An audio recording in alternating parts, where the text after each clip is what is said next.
Hey everyone, welcome back to my YouTube channel function lovers. तो कैसे हैं आप सब? आई होप कि आप सब बहुत अच्छे होंगे और अपनी अपनी लाइफ में एंजॉय कर रहे होंगे। तो आज मैं आप लोगों को एक बहुत ही इम्पोर्टेंट बात बताने जा रही हूँ। एंड वो इम्पोर्टेंट बात ये है कि मतलब काफ़ी सारी चीज़ें देखो किसी ना किसी चीज़ से सिमिलर होती हैं। मतलब आप मेरी बात ऐसे समझ सकते हो कि जैसे मैंने अब तक बहुत सारी स्टोरीज शेयर की हैं आप लोगों के साथ, आप लोगों ने लाइक किया है, पसंद किया है। एंड मतलब कुछ ना कुछ हमारी जो स्टोरीज़ होती हैं, मैं भी काफ़ी सारे लोगों की स्टोरी सुनती हूँ। जैसे उनका कोई सीन है जो मुझे पसंद आया, या कोई मूवी है, कोई रील्स है, हम बहुत सारी चीज़ें देखते हैं दिन में, वो हमें पसंद आ जाती हैं। तो वो चीज़ हम हमारी स्टोरीज़ में ऐड करते हैं। ऐसा नहीं होता कि हम पूरी की पूरी वही चीज़ उसमें ऐड कर देते हैं, बट हाँ, कुछ ना कुछ होता है जो हम ऐड करते हैं हमारी स्टोरीज़ के अंदर, क्योंकि वो चीज़ हमें पसंद आई है। तो इसका ये मतलब नहीं होता कि आप कॉपी कर रहे हो या कुछ भी, क्योंकि मैंने देखा है कुछ चीज़ सिमिलर होती हैं। मैं काफ़ी और लोगों की भी स्टोरी सुनती हूँ, तो उनमें भी काफ़ी ना कुछ ऐसी चीज़ें होती है जो मेरी स्टोरी से ऐड होती हैं, या फिर मैं भी ऐसा करती हूँ, काफ़ी अदर स्टोरीज से अपनी स्टोरीज़ में चीज़ें ऐड करती हूँ। तो प्लीज़ आप इस चीज़ की रिस्पेक्ट करें, क्योंकि हम ऐसे ही स्टोरीज़ नहीं बनाते हैं। ओके, तो बस जस्ट मैं नॉर्मली बताना चाहती थी आप लोगों को।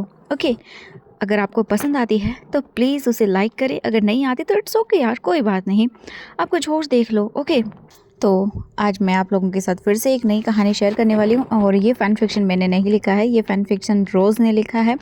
एंड ये मुझे काफ़ी पसंद आया था, तो मैंने उससे परमिशन ली। एंड देन रोज़ बहुत स्वीट है, उसने मुझे परमिशन दे भी दी उसकी इस फ़ैन फिक्शन की। ये वन शॉट होने वाला है, आई होप कि पसंद आएगा। एंड बहुत जल्द मैं रोज़ का एक और फ़ैन फिक्शन लेके आ रही हूँ, वो भी काफ़ी अच्छा है। एंड आई होप कि वो भी आप लोगों को पसंद आए। ओके, एंड ये फ़ैन फिक्शन मैं शुरू करने वाली हूँ। फ़ैन फिक्शन का नाम है do not break my trust. तो चलिए स्टार्ट करते हैं। अभी हम देखते हैं एक गार्डन एरिया का टाइप का सीन। वहाँ पर दो लेडीज़ बैठी हुई थी एंड वो एक दूसरे के साथ गॉसिप कर रही थी। इवनिंग का टाइम हो चुका था, वो चाय पीने के साथ साथ यहाँ वहाँ की बातें कर रही थी। तभी कैंग से सारन कहती है, क्या हुआ, तो उसने तुम्हें कार्ड दिया? एंड ये सुनने के बाद सीसी कहती है, यस ऑफ कोर्स, उसने मुझे कार्ड दे दिया। वो कार्ड नहीं देगा तो और करेगा भी क्या? तुम्हें पता है ना, उसने अपने बाबा से वादा जो किया था, वो अपने प्रॉमिस को नहीं तोड़ सकता है। ये सुनने के बाद जो कांग से सरन थी वो हंसने लगती हैं। तभी कैंग से सरन का जो फ़ोन था वो रिंग करता है। उसके बेटे का फ़ोन था, वे वुजियान का, जो कि अब यूनमिंग से गुस्सा आ रहा था। वो उससे बात करती हैं, बात करने के बाद वो फ़ोन को टेबल पर रख देती है। एंड इसके बाद कैंग से सरन कहती है, वे वुजियान, उसने मुझसे आज कॉल पे कहा कि वो वापस आ रहा है, वो कल वापस आ रहा है। मैं बहुत हैप्पी हूँ, मैं अपने बेटे को पूरे 2 सालों के बाद देखने वाली हूँ, मेरा बच्चा। ये सुनने के बाद सीसी अपने मन में कुछ सोचती है और उसी का आइडिया आता है। सीसी कहती है, वी वुजियान, तुम्हारा ओमेगा बेटा है ना? ये सुनने के बाद कैंग से सरन कहते, हाँ। इसके बाद सीसी कहती है, और वांग जी एक अल्फा है। कैंग से सरन कहती, हाँ सही कहा तुमने। फिर ये सुनने के बाद सीसी कहती है, मेरे पास एक आइडिया है, क्यों ना हम उन दोनों की वेडिंग फिक्स कर दें। मुझे कोई और नहीं चाहिए अपने उस वांग जी के लिए, जो कि उस घर में आए और उसके बाद उस मैंशन को रूल करे। मुझे लगता है मुझे किसी ऐसे इंसान को चुनना चाहिए वांग जी के लिए, जो हमारी फैमिली से बिलोंग करे, और वी वुजियान वांग जी के लिए बिल्कुल परफेक्ट होगा। राइट नाउ अगर उसकी शादी मतलब वांग जी से हो गई, उसके बाद सारे डिसीजन मैं लूँगी। एंड उसके बाद वांग जी की मैरिज हो जाएगी तो वो कुछ भी नहीं कर सकता, एंड वो शादी के लिए मना भी नहीं कर पाएगा। क्या बोलती हो? एंड उसके बाद ये मैंशन, वो सब कुछ मेरा हो जाएगा, मैं उस मैंशन की क्वीन बन जाऊंगी, सब कुछ मेरा, मैं हर एक चीज़ कर पाऊंगी। ये सुनने के बाद कैंग से सरन कहते हैं, तुमने सही कहा, यू राइट, मुझे पहले वीजिंग से बात करनी होगी। ये सुनने के बाद सीसी कहती है, ओके ठीक है, जब वो घर आए तो मुझसे बात करना और उसे कन्विंस कर लेना इस शादी के लिए। एंड मैं नहीं चाहती कि मुझे वांग जी के लिए कोई और ओमेगा पार्टनर चुनना पड़े। बाय द वे, मुझे लगता है कि वो दोनों एक दूसरे के लिए परफेक्ट पार्टनर होंगे। एंड वांग जी हमेशा ऑफिस में बिजी रहता है काम करने के चक्कर में, एंड वो घर पे रहेगा तो उसे जो चाहिए वो मिल पाएगा, एकदम लग्जूरियस लाइफ। एंड वहीं पर कैंग सेजरन भी सोचने लगती हैं अपने बेटे वे यिंग को एक क्वीन की तरह लैंड मैंशन को रूल करते हुए। एंड वहीं कैंग सेजरन ये सारी चीज़ें सोच रही थी, तभी सीसी कहती है, मैं नहीं चाहती कि उसका वो सो कॉल्ड लैंड सेजन भाई वो वांग जी के लिए कोई ओमेगा ढूंढे, इससे पहले मैं उसकी शादी करवा देना चाहती हूँ। कैंग सेजरन कहती है, वांग जी और वी फुजियान, ये बहुत अच्छा आइडिया है, ठीक है, मैं इस पे बात करूँगी उससे। एंड वो तुरंत ही अपना सिर हमें हिलाकर वहाँ थोड़ी देर बातें करते हैं, और उसके बाद सीसी चली जाती है अपने मैंशन की तरफ। अब हम देखते हैं लैंड मैंशन। सीसी घर आती है एंड उसके बाद वो अपने बेटे सुशी को देखती है जो वीडियो गेम खेल रहा था। एंड जैसे वो उसे देखती है उसके पास आती है, उसके सर पे पैट करती है और उसके बाद कहती हैं, बेटा तुम्हें नहीं लगता कि तुम्हें मैच्योर बिहेव करना चाहिए? कम से कम कंपनी तो ज्वाइन कर लो कुछ काम सीखने के लिए। ये सुनने के बाद सुशी कहता है, मॉम मुझे काम करने की क्या ज़रूरत है? ब्रदर वांग जी काम कर तो रहा है, वो ऑफिस को सारा हैंडल कर रहा है, तो इसलिए मुझे काम करने की ज़रूरत नहीं है। वैसे भी जो सीसी थी वो वांग जी उसके पैसे सब कुछ चाहती थी एंड सीसी अपने बेटे से कोई आर्गुमेंट नहीं करती है। और वैसे भी वो तो बस उसे चाहती थी कि वो एक बार ज्वाइन कर ले कंपनी को, और वो उसे फोर्स भी नहीं कर रही थी, बस नॉर्मली जस्ट आते जाते बोल देती हैं कि कम से कम ज्वाइन ही कर ले और कुछ नहीं। वैसे भी उन्हें पैसे तो मिल ही रहे थे, वो अपनी लग्जरियस लाइफ जी रहे थे, तो उन्हें काम करने की क्या ज़रूरत है? काम करने के लिए तो वांग जी ठहरा। तभी जो सीसी थी वो कहती है, लूसी कहाँ पर है? ये सुनने के बाद सुशी कहता है, वो क्लब में है अपने न्यू बॉयफ्रेंड के साथ। एंड सीसी कोई माइंड नहीं करती है भाई उसका बेटा कहाँ है वहाँ है, बिल्कुल भी नहीं। फिर वो एक फ़ोटो फ्रेम के पास आती है एंड उस फोटो को देखने के बाद अपने हाथों को एकदम क्लिंच कर लेती है। जहाँ पर फ़ोटो थी लैन ई की, वो अपने मन में सोचती है, लैन ई अब देखना वी वुजियान इस मैंशन में आएगा एंड उसके बाद देखना मैं क्या करती हूँ। मुझे तुम्हारी ये फ़ोटो बिल्कुल भी देखना पसंद नहीं है, क्योंकि वहाँ पर एक बड़ी सी फ़ोटो भी लगी हुई थी लैन ई की, जो ऑफ कोर्स वांग जी की मॉम थी। एंड अभी हम देखते हैं रात के 10 बजे वांग जी घर आता है। ये उसके आने का बिल्कुल एकदम यूजुअल सा टाइम है। इस टाइम पर घर में कोई नहीं होता एंड ये घर उसे बिल्कुल हेल जैसा लगता है, क्योंकि वो जानता है इस टाइम तक सब सो चुके होंगे एंड उसे अगेन कोई उसका वेट करने वाला नहीं है यहाँ पर एंड कोई उसे कुछ कहने वाला नहीं है इस टाइम तक। तो वांग जी बस नॉर्मली अपने कमरे की ओर चला जाता है। बिल्कुल ये उसके लिए एक नॉर्मल डे था, क्योंकि वांग जी ऐसा ही है, वो शोर शराबा लड़ाई झगड़ा बस इन सब से दूर रहने के लिए वो रात को लेट आता है और दिन में जल्दी चला जाता है। वांग जी के बारे में जानते हैं। वांग जी हमारा 33 साल का है, एक अल्फ़ा है। इसकी मदर तभी मर गई थी जब वांग जी 5 साल का था। उसके बाद उसके फादर ने एक दूसरी वुमेन से शादी की जिसका नाम सुशे था। वो काफ़ी अच्छी थी, देखने में खूबसूरत थी, बट उसे सिर्फ लैंड्स की प्रॉपर्टी चाहिए थी और कुछ नहीं। बट मरने से पहले जो सारी प्रॉपर्टी थी वो लैंड वांग जी और लैंड सिचन के नाम थी। लैंड सिचन वांग जी का बड़ा भाई है। सीसी ने अपने 2 बच्चों को मतलब बर्थ दिया था, लैन सुशे and Lan Lucy. And Lan king हैंगजुन जब मर गए उसके बाद से ही जो उसका बिहेवियर था सीसी का, वो मतलब चेंज होना स्टार्ट हो गया, बिल्कुल भी अच्छा नहीं रहा दोनों लैंस ब्रदर की तरफ। वो उन्हें हमेशा इमोशनली ब्लैकमेल किया करती थी। कुछ दिनों के बाद फिर उन्होंने लैंस सचिन को यहाँ से दूर भेज दिया, यानी कि दूसरी सिटी में काम करने के लिए, ताकि वहाँ पर लैंस सचिन जाए और वहाँ के बिज़नेस को हैंडल कर सके।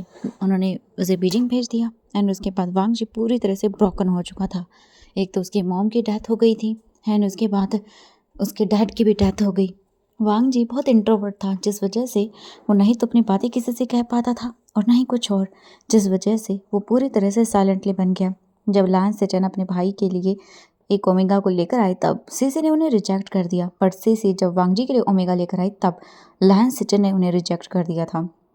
एंड नाउ अभी हम कुछ टाइम के बाद देखते हैं यान ली स्माइलिंग फेस के साथ आती है और उसके बाद कहती है, मास्टर मैं आपका खाना आपके कमरे में पहुंचा देती हूँ। वैसे भी सबने खाना खा लिया है। और यान ली यहाँ पर जो सर्वेंट्स हैं उनकी हेड है। वांग जी यान ली को देखने के बाद हाँ में सिर हिलाता है और उसके बाद वो वहाँ से चला जाता है अपने रूम की तरफ। वहीं हम सीसी को देखते हैं जो थोड़ा डोर ओपन करके देखती है एंड उसके बाद डोर बंद कर लेती है। यान ली बस वहाँ से चली जाती है वांग जी का खाना वगैरह उसे देने के लिए। सीसी और कांग से सरन दोनों ही बहनें हैं।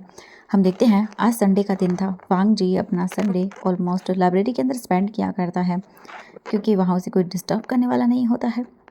बट तभी यानली आती है और कहती है, मिसेस कैंगसेसर यहाँ पर आई हुई है मास्टर। ये सुनने के बाद वांग जी जो अपनी बुक पर फोकस कर रहा था, वो इस सेंटेंस को पूरा करने के बाद उसकी ओर देखता है एंड वो सोचने लगता है। एंड उसके बाद वो कहता है वो अपने बेटे वी वुजियान के साथ आई है। वांग जी जो अपनी बुक पर फोकस कर रहा था अचानक से वो रुक जाता है एंड यानली को देखता है। यानली स्माइल करती है एंड अपना सिर हमें हिलाती है। वांग जी अपनी बुक को साइड रखता है एंड उसके बाद वो हॉलवे की ओर चला जाता है। वांग जी एक बहुत पुरानी मेमोरी याद करता है, जब उसने वीयिंग को देखा था जब वो 5 साल का था एंड वो यहाँ पर आया हुआ था पहली बार। वांग जी उस टाइम पर अपने घर पे नहीं था एंड वो उस टाइम बस घर पे आया हुआ था एंड उस टाइम पे वो बच्चा था एंड जैसे वो घर पे आया उसने एक बच्चे की आवाज़ सुनी जो चेयरफुली खेल रहा था एंड जैसे ही उसने यह आवाज़ सुनी वो उसकी तरफ चला गया और उसने शॉकिंगली लिटिल वेइंग को देखा जो यहाँ वहाँ सॉफ्ट बेड के ऊपर घूम रहा था एंड पूरा मैसी बना दिया था एंड उसका रूम पूरी तरह से मैसी था, एकदम बिखर चुका था एंड सबसे ज़्यादा जो चीज़ वांग जी को इफ़ेक्ट की वो थी वेइंग की स्माइल एंड वो स्माइल उसे बहुत अच्छी लगी एंड वो रूम भी उसके लिए बहुत प्रीशियस था। वांग जी के माइंड में अभी बीजिंग की जो पुरानी मेमोरीज थी 1 या 2-3 बार वाली वो उसके माइंड में फ्लैश कर रही थी। वांग जी के फेस पे स्माइल थी एंड वो एक और मेमोरी याद करता है जिस दिन बीजिंग दोबारा से घर आया था एंड कई सालों बाद आया था। इस वक्त पर जो बीजिंग था वो 10 साल का था एंड वो लैंड मैंशन आने के बाद उसे वांग जी का रूम बहुत पसंद आया था एंड वो वांग जी के बेड पर ही सोना चाहता था क्योंकि वांग जी का बेड बहुत ही एकदम फ्लफ़ी एंड कंफर्टेबल था, तो वो वहीं पर सोना चाहता था। तो वांग जी ने उसे मना नहीं किया था एंड उसके बाद वांग जी ने वी जिंग को 2 या 3 या फिर 4 बार देखा था बस एंड वांग जी को वो टाइम अभी भी याद था एंड ये वांग जी का फ्लैश था। इसके बाद वांग जी हॉल में आता है एंड वो देखता है कैंग से सैरन और सीसी दोनों एक दूसरे से बातें कर रहे थे, हंसी मजाक कर रहे थे, गॉसिप कर रहे थे एंड वीजिंग भी वहीं पर बैठा हुआ था एंड वो भी उनकी गॉसिप में इन्वॉल्व था। हम वीजिंग के बारे में जानते हैं, नाम हमारा ओबियसली वीजिंग है एंड इसका उम्र जो है ना वीजिंग की 23 साल है। एक ओमेगा है, एक चेयरफुल पर्सन है एंड एक मिस्चीवियस ओमेगा है, ऑलवेज हमेशा फन करता रहता है एंड ओबियसली बहुत इंटेलिजेंट है एंड हर जगह पर हमेशा फर्स्ट आता है, रैंक हमेशा फर्स्ट रहती है। अभी भी सिंगल है, अभी अभी वीजिंग ने अपनी स्टडी को कंप्लीट किया है एंड उसका इंटरेस्ट सिंगिंग में है, पेंटिंग भी वो करता है एंड फ्लूट को भी प्ले कर लेता है। वांग जी वहाँ पर जैसे ही आता है, जो सीसी थी वो कहती है वांग जी आओ यहाँ पर एंड वांग जी काउच पर आकर बैठ जाता है। वो चुपचाप बैठा हुआ था एंड बस वीजिंग को देखता है। वीजिंग अभी भी अपनी मॉम से बातें कर रहा था।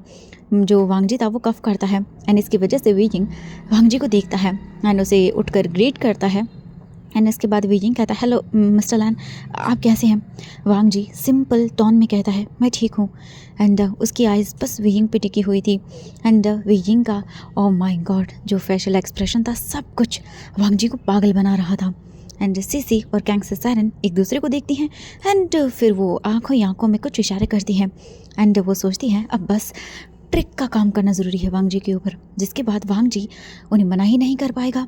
उनका काम ही यही है वांग जी को कैसे तैसे करके मैनिपुलेट करना एंड वो बस अपनी ट्रिक का यूज़ करके वांग जी को फंसाना चाहती थी इन सारी चीज़ों में, जिसके बाद वो वांग जी को बस प्लान में शामिल करवा सके। एंड इसके बाद हम देखते हैं जो कैंग से सायरन और सीसी थी वो एक दूसरे को देखते हुए कहती हैं अरे मुझे लगता है तुम दोनों को बात करनी चाहिए, चलो कैंग से सायरन तुम इसे गार्डन दिखा दो।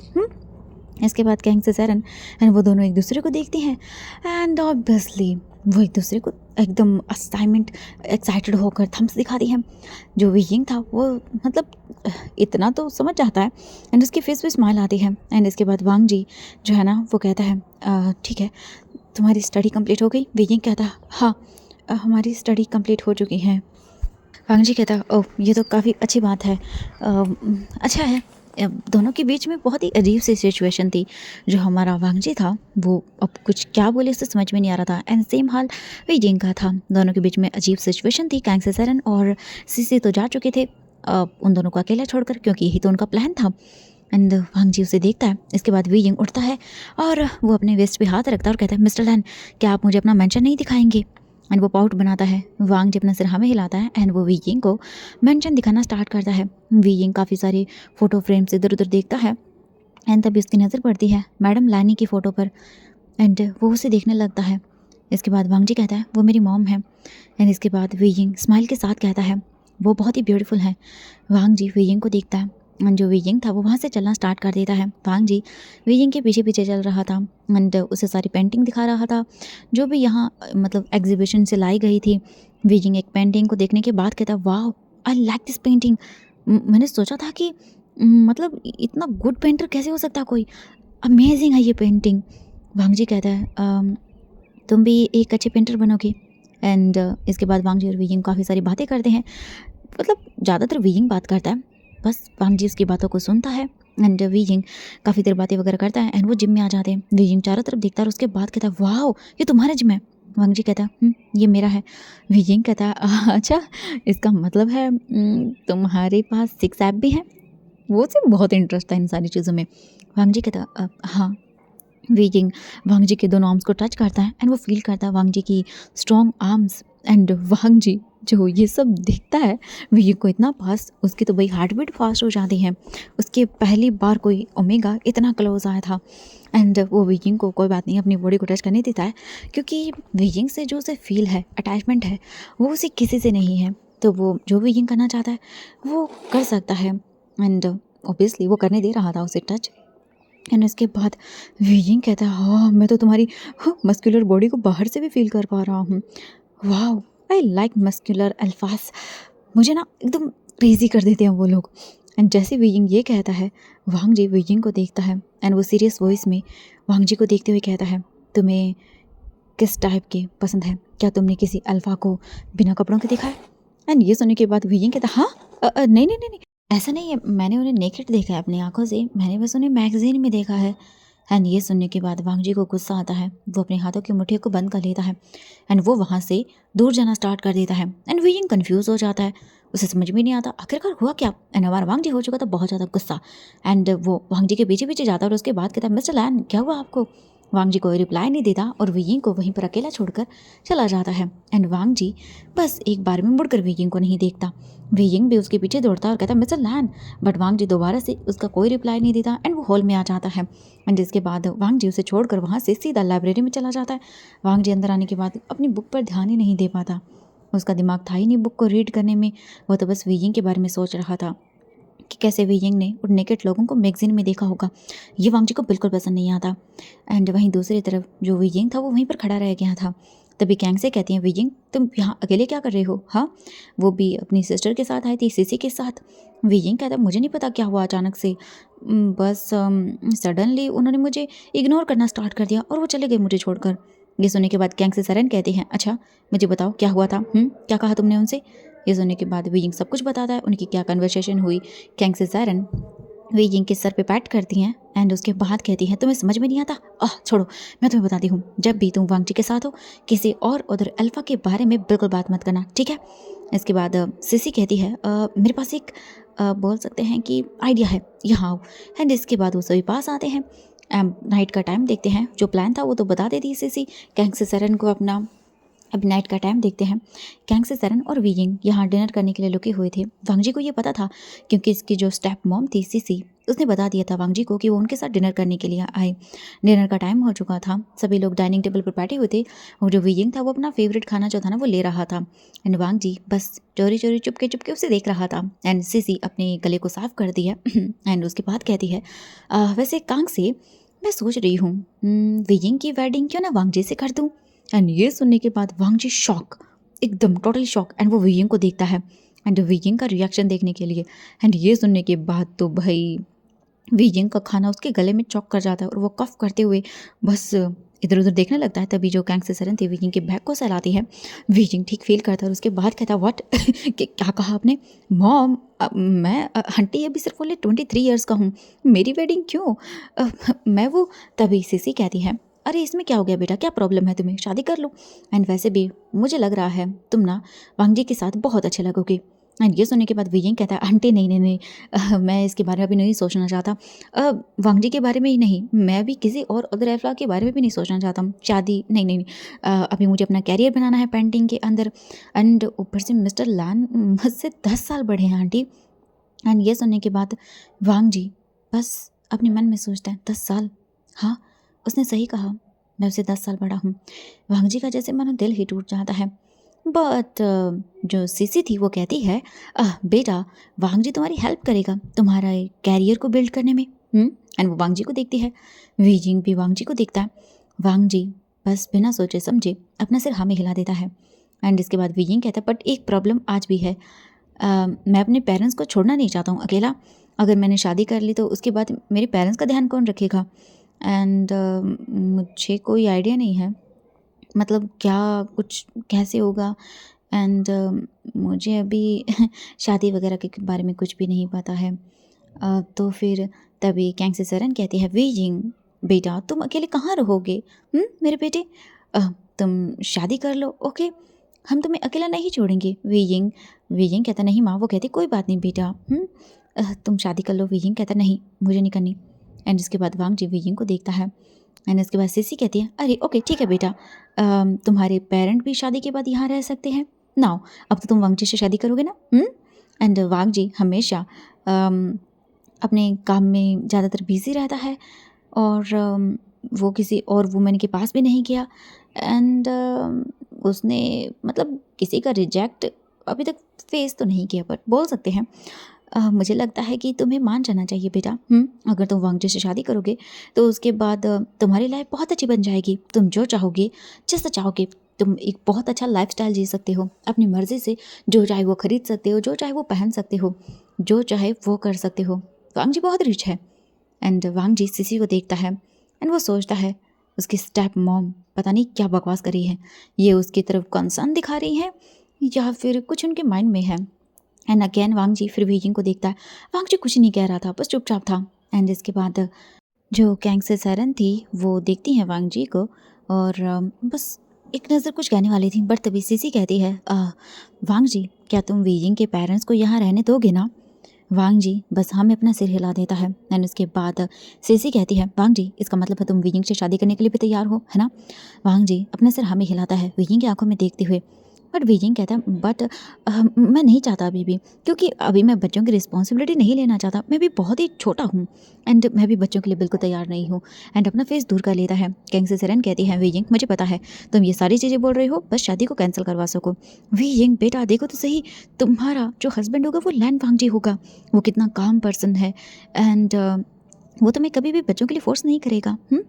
एंड इस उम्र के अंदर अगर तुम्हें बच्चे नहीं चाहिए तो कोई बात नहीं बेटा। क्या करोगे? अपनी मॉम को इतना परेशान मत करो बेटा, इस उम्र के अंदर शादी कर लो। वांग जी बस देखता है और उसके बाद कहता है, मैं नहीं करूँगा। वीजिंग वांग जी को देखता है एंड उसके बाद कहता है, सच में? वांग जी कहता है, हाँ। एंड उसके बाद सिसी कहती है, तो चलो सब कुछ सही रहा। वांग जी एंड वीजिंग तुम दोनों शादी कर रहे हो इस महीने में, ओके? एंड अब तुम दोनों मना नहीं कर सकते हो।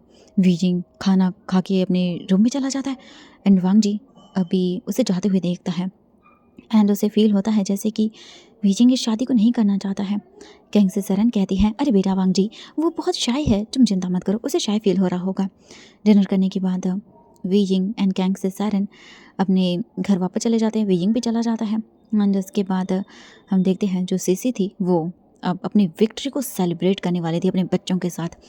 अपने घर के अंदर बहुत अच्छे से सेलिब्रेट करती है एंड मस्त अमेजिंग अपने रूम में रहती है। वहीं दूसरी तरफ वांग जी वीजिंग के बारे में सोच रहा था, शादी के बारे में सोच रहा था। ये एक अरेंज मैरिज है बट फिर भी देखो सब कुछ कैसे होता है।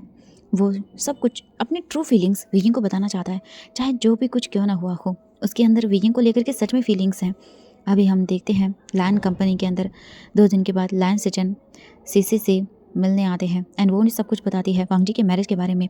एंड इसके बाद वो बहुत गुस्सा होते हैं। वो नहीं चाहते अपने भाई वांग जी की शादी उस ओमेगा से हो। वो चाहते थे कि वो खुद वांग जी के लिए एक अच्छा ओमेगा ढूंढे, जो उससे प्यार करे, क्योंकि वो जानते थे सिसी कभी भी वांग जी के लिए एक अच्छा पार्टनर नहीं चुनेंगी, वो बस अपना फ़ायदा देखेगी। और ये सच भी था। लैन सेटन उसके बाद वांग जी के कैबिन में आते हैं एंड डोर को लॉक करते हैं। अब वो दोनों ही ऑफिस में थे। इसके बाद लैन सेटन कहते हैं, वांग जी क्या ये सच है, स्टेप मॉम ने तुम्हारी शादी फिक्स कर दी है?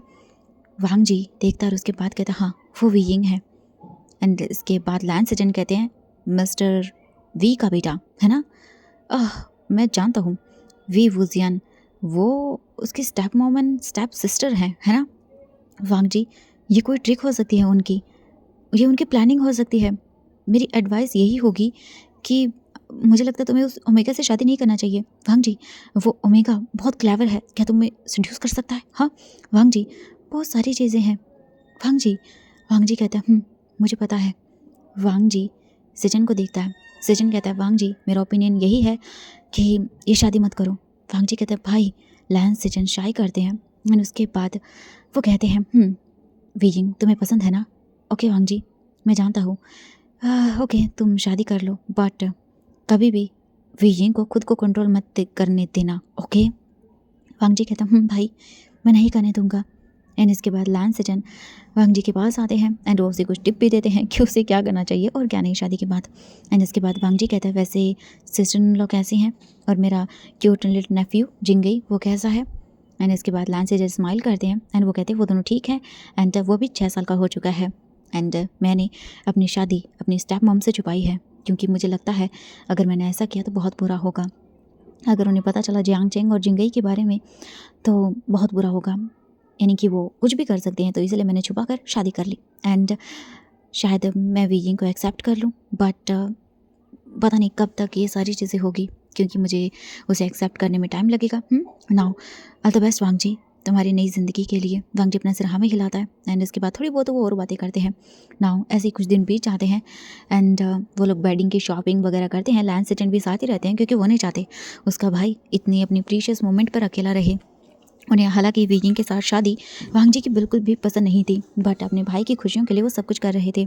On the other side Kang से सरन एंड जो बोल सकते हैं सीसी थी वो तो भाई मस्त शॉपिंग वीइंग के नाम पे किए जा रही थी।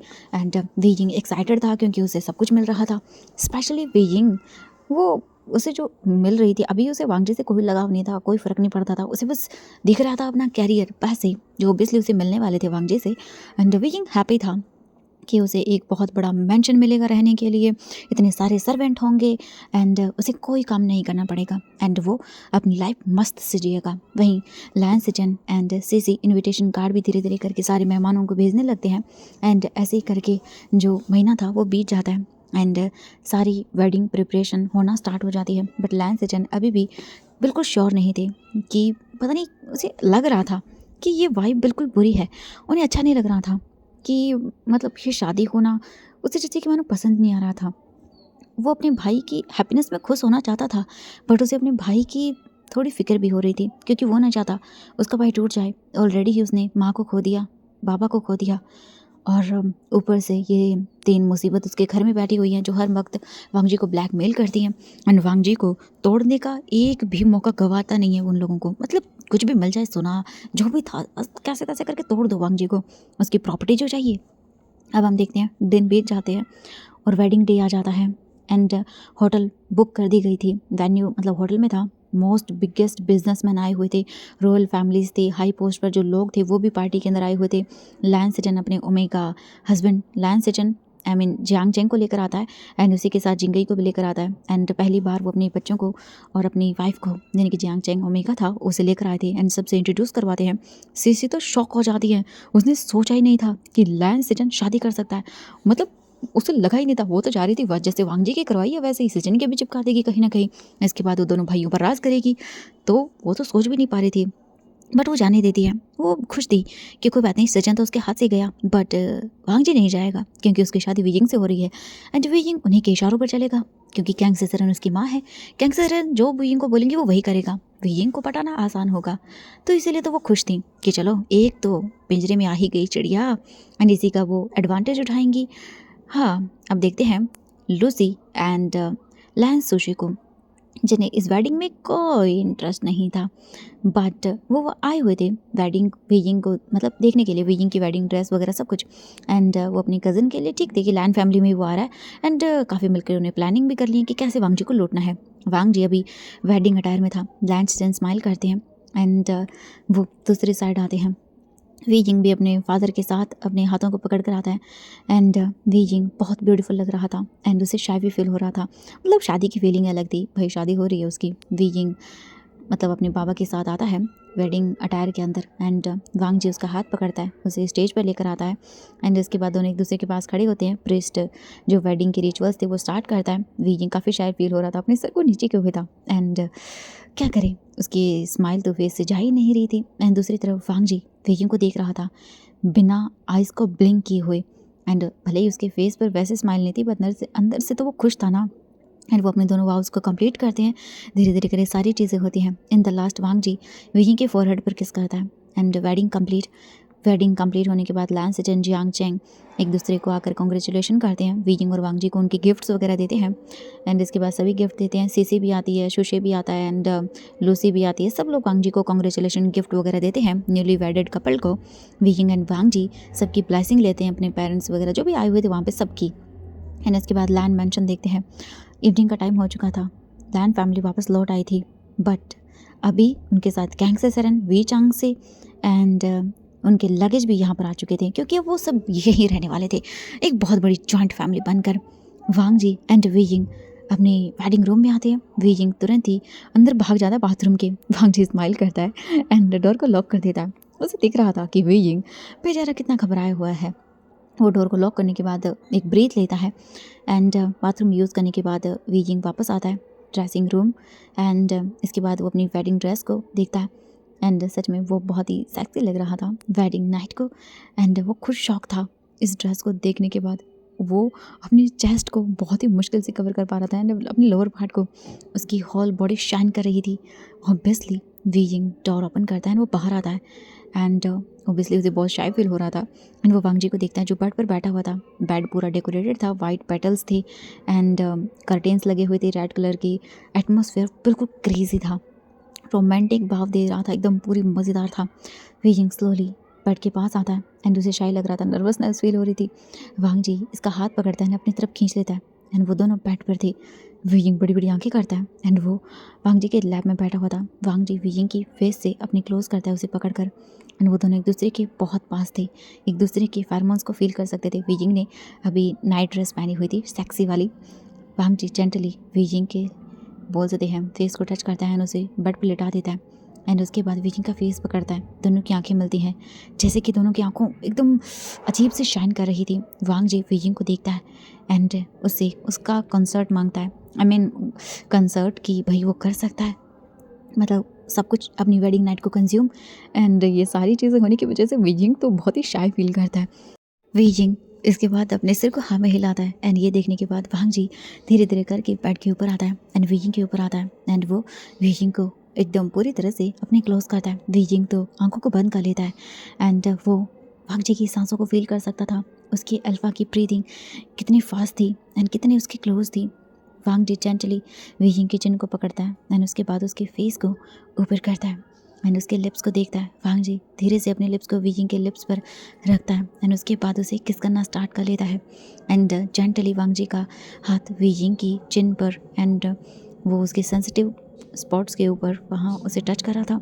वी यिंग धीरे से मुआयन करता है एंड वांग जी के हेयर्स को पकड़ता है। वांग जी इससे बहुत एक्साइटेड हो जाता है एंड वो अपने अल्फा फेरोमोन्स को डोमिनेटिंग जो थे वो पूरी तरह से स्प्रिट कर देता है एंड वांग जी धीरे धीरे वी यिंग को किस कर रहा था बहुत ही बुरी तरह से एंड वी यिंग बस वांग जी को फील कर रहा था। वांग जी भी अपने ओमेगा के फेरोमोन्स को फील कर रहा था, क्योंकि वी यिंग ने भी अपने फेरोमोन्स को रिलीज़ करना स्टार्ट कर दिया था। वी यिंग फील कर सकता था उसके अल्फा के फेरोमोन्स एंड उसे काफ़ी वांग जी की बाहों में सुकून कंफर्टेबल मिल रहा था एंड वांग जी बहुत अच्छा फील कर रहा था एंड वो वी यिंग को किस कर रहा था उसके लिप्स पर एंड ऐसा लग रहा था जैसे कि मानो वांग जी की पूरी लाइफ वी यिंग के ऊपर डिपेंड करती है। एंड कुछ देर उसे किस करने के बाद वांग जी वी यिंग को लव बाइट्स देता है एंड उसकी पूरी बॉडी पर एंड कुछ टाइम के बाद उसकी पूरी बॉडी वांग जी से एकदम दिखने लगती है। इसके बाद वांग जी वी यिंग की ड्रेस पर जो एक नॉट बंधी हुई थी उसे ओपन करता है एंड वी यिंग की ड्रेस फुल्ली लूज़ हो जाती है उसकी बॉडी पर and Wangji Wei Ying की ड्रेस को निकाल देता है एंड नाउ अब वी यिंग बिना क्लॉथ के था वांग जी के सामने। वांग जी वी यिंग के ऊपर आता है एंड उसके बाद वो वी यिंग की आइज़ को टच करता है अपने हाथों से। वी यिंग कहता है mister Lan. Wangji Wei Ying के नेक पर उसे किस करता है एंड उसके बाद लाइट्स पूरी तरह से ऑफ एंड कुछ टाइम के बाद वो लोग डार्कनेस में एक दूसरे के क्लोज थे एंड रूम पूरा फेरोमोन से भर चुका था। वांग जी इसके बाद अपने आप को भी अनड्रेस करता है एंड वो वी यिंग के साथ अपने आप को रब करता है। वी यिंग कहता है ये अनकंफर्टेबल है। वांग जी वी यिंग के नेक पर उसकी एयर लॉब पर उसे बाइट करता है एंड उसके बाद कहता है Wei Ying I know. Wei Ying कहता है मैं वो। वांग जी कहता है मैंने कहा लैन ज़ान, मुझे लैन ज़ान बोलो। वी यिंग दिखता है एंड वांग जी इनको किस करता है एंड उसके बाद उसके जेट के साथ वो प्ले करने लगता है। वी यिंग उसके बाद कहता है लैन लैनर काका। वी यिंग वांग जी को देखता है एंड उसके बाद वी यिंग स्मिक करता है, उसे भी बहुत मज़ा आ रहा था एंड वांग जी फुल एकदम बोलते थे एक्साइटेड हो चुका था। वांग जी की आंखें डार्क हो गई थी एंड अब उसका फेस सीरियस हो गया था। वो वी यिंग की लेग स्प्रेड करता है एंड उसके बाद उसे प्रिपेयर करता है एंड अपने ओमेगा को अपने लिए एकदम तैयार करता है। वांग जी कुछ चीज़ें भी वहाँ पर रखी हुई थी, ऑयल वगैरह उनका भी यूज़ करता है एंड उसके बाद वीयिंग देखता है वांग जी को। वांग जी वीयिंग को देखते हुए कहता है तुम तो ऑलरेडी ही एक्साइटेड हो मेरे टच से। एंड नाउ अब देखते हैं वीयिंग वांग जी के नाम से मॉर्निंग कर रहा था एंड दोनों शाइनेस फील कर रहे थे। पूरे रूम में मॉर्निंग साउंड था एंड वांग जी एंजॉय कर रहा था वीयिंग को ऐसे देखकर उसके नाम से आवाज़ें निकालते हुए। कुछ टाइम के बाद वांग जी पूरी तरह से वीयिंग को फील करता है। स्टार्टिंग में वीयिंग को काफ़ी पेन होता है बट आराम से वो अपने आप को एडजस्ट करता है एंड वांग जी और वीयिंग एक दूसरे को फील कर रहे थे। उनका लव मेकिंग सेशन यहाँ से शुरू हो चुका था एंड वो लोग बस बैक टू बैक उसमें लग चुके थे। वांग जी की फ्रेगरेंस पूरी तरह से वीयिंग की बॉडी से आ रही थी एंड वो लोग काफ़ी ज़्यादा एक दूसरे के क्लोज आ रहे थे एंड अल्फ़ा ओमेगा एक दूसरे को ट्रिगर कर चुके थे एंड उनका लव मेकिंग सेशन पूरी तरह से चलता रहता है। बहुत 3 राउंड अपने लव मेकिंग के कंप्लीट करते हैं जिसके बाद वीयिंग बेहोश हो जाता है। इसके बाद वांग जी बिल्कुल पूरी तरह से देखता है उसे कोई रिग्रेट नहीं था, बस वो अब काफ़ी बोल्ड हो गया था। उसने वीयिंग के साथ वो सब किया जो उसे करना चाहिए था इतने सालों में, जो कभी उसके दिमाग में चीज़ें आई थी एंड जो उसने वेडिंग फिक्स होने के बाद वीयिंग को लेकर ड्रीम देखे थे सारे एंजॉय किए उसने। एंड नाउ हम यहाँ से देखते हैं वांग जी वीयिंग को हक करके सो जाता है। नेक्स्ट मॉर्निंग होती है, वांग जी लेट उठता है थोड़ा सा एंड वो देखता है वीयिंग अभी भी बेबी की तरह सोया हुआ था एंड वांग जी वीयिंग को देखने के बाद रात की सारी मेमोरीज याद करता है एंड वांग जी के फेस पे स्माइल आ जाती है। वांग जी वीयिंग के हेयर्स को रफल करता है एंड वीयिंग के लिप्स पे पैक करता है एंड उसके बाद वो बाथरूम चला जाता है। वांग जी फ्रेश वगैरह होता है। आफ्टर वांग जी उसके बाद ब्रेकफास्ट करता है अपनी फैमिली मेम्बर्स के साथ। जो चैंग था वो भी था, लैंस सेचन भी था, वो स्माइल करते हैं एंड वो वांग जी को देख रहे थे एंड वो अपनी स्माइल से उसे टीज कर रहे थे। दोनों के दोनों देख रहे थे। काफ़ी मज़ा आया एंड दोनों काफ़ी अच्छे से एक दूसरे के साथ एंजॉय कर रहे थे कल रात। ये तो उनकी बॉडी से बता रही थी। यांग चेंग और लान सेचन जैसे वांग जी को देखते हैं उनकी आंखें ही वांग जी को टीज करने में लगी हुई थी क्योंकि उन्होंने कल रात के वीयिंग की लाउड मॉर्निंग की आवाज़ों को काफ़ी अच्छे से सुना था और उन्हें समझ आ गया था कि वांग जी एक ट्रू ब्लड अल्फा है, जिसके बाद उसने वीयिंग की हालत ख़राब कर दी होगी। एंड वांग जी तो वही फूड प्लेट को अपने पास कर लेता है ताकि वो आइज़ को अवॉइड कर सके। एंड 3 घंटे के बाद हमारा क्यूट वीयिंग उठता है, अपने आर्म्स को स्ट्रेच करता है एंड उसके बाद वो बेचारा एकदम थकी हुई उबासियाँ लेता है और उसके बाद वो अपनी बॉडी को देखता है जिस पर ओह माय गॉड वांग जी ने क्या आर्ट बनाई थी। एंड लास्ट नाइट उसे वांग जी के साथ की हुई सारी चीज़ें याद आती हैं एंड वो शॉक हो जाता है एंड इसके बाद वो वांग जी को खर्च करने लगता है क्योंकि उसे जो पेन हो रहा था वो तो वो डिस्क्राइब भी नहीं कर सकता था। इसके बाद वीयिंग बाथरूम में जाता है, बाथरूम पहनकर वो बाहर आता है एंड सडनली डोर ओपन हुआ बाथरूम का एंड वहाँ पे वांग जी कहता है वीयिंग जो है ना वो अपने आप को कडल कर लेता है एंड गुस्से में देखता है एंड उसके बाद वांग जी कहता है कैसा लग रहा है तुम्हें। वीयिंग आइज रोल करता है एंड उसके बाद कहता है मैं वो सच में जैसे कि वांग जी मतलब वीयिंग को देखता है उसे ऐसा लगता है जैसे कि उसे वो पसंद नहीं आया, वीयिंग अनहैप्पी था। वांग जी कहता है तुम्हें वो पसंद नहीं आया, वीयिंग कहता है इनफ एंड वो अपने कानों को बंद कर लेता है। इसके बाद वांग जी कहता है ओके मैं तुमसे नहीं पूछूंगा बट तुम ये मेडिसिन ले लो, इसका तुम यूज़ करो, तुम्हें अच्छा लगेगा। वांग जी कहता है वीयिंग को एक सैड सी थोड़ी वॉइस के अंदर वो टैबलेट रखता है एंड वो अपनी ओमेगा की आइज़ को इग्नोर करके क्या ही बताएं थोड़ा दूर हट जाता है। वीयिंग का फेस रेड हो गया था, वो ब्लश कर रहा था, उसका अल्फ़ा उसकी केयर कर रहा है एंड वो इनहेल कर सकता था एंड अपने अल्फ़ा की dominating pheromones. And last night वो जिस तरह से बिहेव कर रहा था बट मॉर्निंग से ही उसे वांग जी का ये जेंटल वाला बिहेव बहुत अच्छा लगा। वैन वीयिंग बाथरूम मतलब जो भी था उसका कंप्लीट करता है एंड ब्रेकफास्ट वगैरह करने के लिए नीचे आता है। वांग जी वीयिंग के जो है ना वो चीज़ें देखता है सब कुछ सही है या नहीं। वांग जी फिर अपने लिए कॉफ़ी प्रिपेयर करता है एंड वीयिंग जो है ना वो ब्रेकफास्ट टेबल पर आता है। सारी डिश वगैरह वहाँ पर वीयिंग की जो फेवरेट थी वो रखी हुई थी। वीयिंग अपना खाना खा रहा था, वांग जी वीयिंग के पास वहीं बैठकर कॉफ़ी पी रहा था। वो वीयिंग को देखते हुए कहता है वीयिंग सिस्टर इन लॉ तुमसे कुछ बात करनी चाहती है, I mean brother in law. ये सुनने के बाद वीयिंग कहता है ठीक है। वीयिंग अपना खाना खाता है तो वांग जी वीयिंग को लेकर रूम में वापस आता है जहाँ पर जियांग चेंग ऑलरेडी ही था अपने बच्चे के साथ। उसके बाद वांग जी वहाँ से चला जाता है। जियांग चेंग वीयिंग को बहुत सारी चीज़ें बताता है ओमेगा अल्फ़ा के बारे में एंड ओमेगाज को कैसे क्या मतलब बहुत सारी चीज़ें बताता है। अल्फ़ा ओमेगा की मैरिड लाइफ कैसे चलनी चाहिए, मतलब क्या कुछ होना चाहिए, तो वो उसे बताता है और वीयिंग एक ओबीडिएंट ओमेगा की तरह सारी चीज़ें सुनता है। एंड हम देखते हैं इसके 2 दिन के बाद लैंस सेटन और जियांग चेंग वापस चले जाते हैं अपनी सिटी में। अभी मॉर्निंग का टाइम था एंड वांग जी अपने जिम में था, अपनी मस्कुलर बॉडी को शेप दे रहा था एंड उसने शर्ट नहीं पहनी हुई थी वी यिंग वहाँ पर आता है एप्पल को खाते हुए, एंड जैसे ही वो वांग जी को दिखता है वी यिंग एप्पल खाना बंद करता है क्योंकि उसका एप्पल सामने था जो कि बहुत ही डिलीशियस था। वी यिंग गल्प करता है वांग जी की मस्कुलर बॉडी को देख के। जब वांग जी को फील होते हैं अपने ओमेगा के फेरोमोन्स तो वो वी यिंग को देखता है। वी यिंग साइड में हो जाता है, मतलब अपनी फेस को साइड कर लेता है, एंड वो बहुत ही ब्लश कर रहा था। वांग जी फिर से पुशअप करना स्टार्ट करता है, एंड वी यिंग वांग जी के पास आता है एंड उसके शोल्डर को टच करता है और कहता है वाह। वांग जी स्माइल करता है, एंड इसके बाद वो कुछ और पुशअप्स करता है, एंड वी यिंग तो अमेजिंग फील करता है, उसका अल्फा सच में स्ट्रॉन्ग है। वी यिंग को एक आइडिया आता है एंड वो वांग जी के बैक पर बैठ जाता है। वांग जी जो है ना वो कहता है वी यिंग बस कहता है क्या हुआ, करो, तुम्हें पुशअप करने थे ना तो करो ना। एंड वांग जी का तो पूरा फेस रेड हो जाता है, एंड इसके बाद वी यिंग वहीं पे बैठा रहता है एंड वो जो भी कहता है वांग जी करता है, एंड उसके बाद थोड़ा पुशअप वगैरह करता है। वांग जी कहता है डन, ठीक है। वी यिंग कहता है रियली, वांग जी कहता है ऑफ कोर्स यस, एंड वो बैक पर बैठा कर वी यिंग को ऐसे ही कुछ पुशअप करना स्टार्ट करता है। वी यिंग तो आंखें बड़ी बड़ी कर लेता है एंड देखता है वांग जी सक्सेसफुली सारी चीज़ें कर रहा था, उसे कोई स्ट्रगल नहीं हो रहा था। एंड समहाउ कुछ टाइम के बाद वी यिंग कहता है ठीक है, एंड वो उठ जाता है, फ्लोर पर बैठ जाता है एंड वो हैवी ब्रीथ लेता है। वी यिंग भी बैठा हुआ था, वांग जी भी। वांग जी का तो फेस रेड हो गया था एंड वो अपनी ओमेगा को देखता है। वांग जी कहता है अभी के अभी यहाँ पर आओ। वी यिंग वांग जी के पास आता है। वांग जी तुरंत ही वी यिंग को फ्लोर पे मतलब एकदम पुल करता है एंड उसे कडल कर लेता है टाइटली, एंड उसे किस करता है।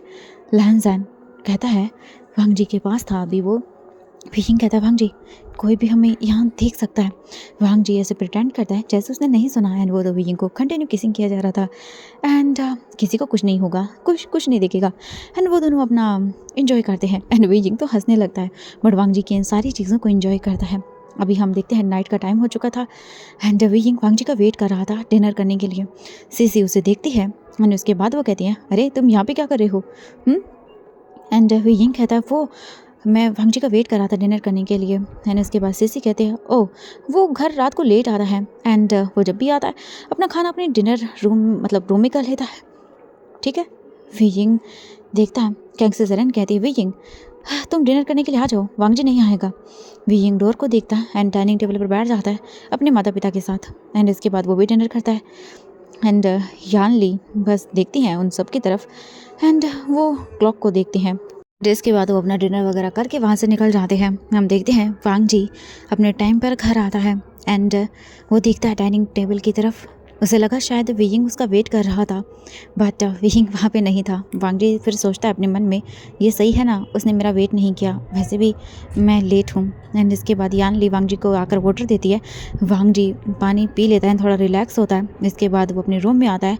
वी यिंग पीसफुली सोया हुआ था एंड वांग जी की शर्ट को कडल करके वांग जी के फेस पर ये देखने के बाद स्माइल आ जाती है, एंड वांग जी अपने कपड़े चेंज करके आता है। फिर वो डिनर करता है एंड वो इसके बाद वी यिंग के पास बेड पर आकर साइड में लेट जाता है एंड वो शर्ट को साइड करता है एंड वी यिंग गल्प करता है, एंड इसके बाद वो वी यिंग को देखता है। Wei Ying slowly eyes open करता है। वांग जी कहता है good night my Wei. Wei Ying कहता है गुड नाइट लैंसैन, एंड वो स्लीपी वॉइस में कहता है और वांग जी को कडल कर लेता है। ऐसे ही करके कुछ दिन बीत जाते हैं। वांग जी अपने ऑफिस में बिजी हो जाता है अपने शेड्यूल में, एंड सीसी और कैंग से सैरन अपना प्लानिंग करने लगते हैं। कैंग से सैरन अभी सोच रही थी कि क्या करना है, एंड उन्होंने एक ऑक्शन के बारे में रीड किया था, एंड एक ऑक्शन होने वाला था, मेंशन बिकने वाला था, एंड वो मेंशन वो सीसी को दिखाते हैं कैंग से सैरन। कैंग से सैरन कहती है हाउस इट, कैसा है ये। सीसी कहते हैं ये ब्यूटीफुल है, मुझे ये चाहिए। वी यिंग इसमें हमारी हेल्प करेगा ये मेंशन खरीदने में। कैंग से सैरन कहते राइट, ठीक है, मैं उसे कहूँगी कि वो पैसों के लिए वांग जी से बात करे। इसके बाद सीसी कहती है नाउ मैं तुम्हें बताऊंगी कि तुम्हें कैसे अपने बेटे से बात करनी है, ओके। इसके बाद कैंग से सैरन कहते ठीक है। अभी हम देखते हैं कुछ टाइम के बाद जो हमारा वी यिंग था वो अपनी क्लासेस अटेंड करके जो पेंटिंग क्लासेस थी उन्हें ख़त्म करके वापस घर आता है, एंड जैसे वो घर आता है वो देखता है, एंड इसके बाद आने के बाद वो कहता है क्या हुआ, कुछ हुआ है क्या, सब कुछ ठीक तो है ना। ये सुनने के बाद कैंग से सैरन कहती हैं वी यिंग क्या तुम वांग जी को बोलोगे क्या वो हमें मनी दे सकता है। बेटा इस मैंशन को देखो ना, ये कितना सुंदर है, और फिलहाल ये एक तरह से देखा जाए तो नीलामी के अंदर है, देखो ना ये कितना सुंदर है। मैं सोच रही थी तुम्हारे बाबा के साथ इस घर में रहूं, सुंदर है ना बेटा। वी यिंग देखता है उस मैंशन को और उसके बाद कहता मैंशन तो काफ़ी सुंदर लग रहा है, मैं वांग जी से करूँगा बात इस बारे में। इसके बाद सीसी एंड कैंग से सरन एक दूसरे को देखते हैं एंड स्माइल करते हैं। उनका प्लान काम कर गया। इसके बाद सीसी कहती है, बेटा एक काम करना, आज रात तुम वांगजी के लिए डिनर का वेट करना, ठीक है? जब वो आए उसके साथ डिनर करना, देखना वो काफ़ी हैप्पी होगा, और उसके बाद तुम डिमांड करना उसे कार्ड लेने की, ठीक है? उसका क्या बोलते हो? वियिंग कहता ठीक है। एंड अभी हम टाइम स्किप होता है, वांगजी घर आता है एंड ऑब्वियसली वो लेट ही आता है एंड आज उसे वियिंग जगा हुआ मिलता है और उसका वेट करते हुए डाइनिंग टेबल पर वांगजी पास आता है और उसके बाद कहता है, वियिंग तुम सोए नहीं आज? एंड वो सरप्राइज था ये देखकर कि सच में वो उसका वेट कर रहा था डिनर पर। इसके बाद जो वियिंग था वो कहता है, यस लानजान, मैं तुम्हारा ओमेगा हूँ, तो मैं तुम्हारा वेट कर रहा था। एंड वो पाउट बनाता है। वांगजी स्माइल करता है, वियिंग के पास आता है ना, उसे हक करता है। वियिंग भी वांगजी को हक बैक करता है। आफ्टर कुछ टाइम के बाद वांगजी और वियिंग एक साथ डिनर करते हैं। यान ली उन दोनों को देखकर स्माइल करती हैं कि चलो कुछ तो अच्छा हो रहा है वांगजी की लाइफ में। वो खुश थी।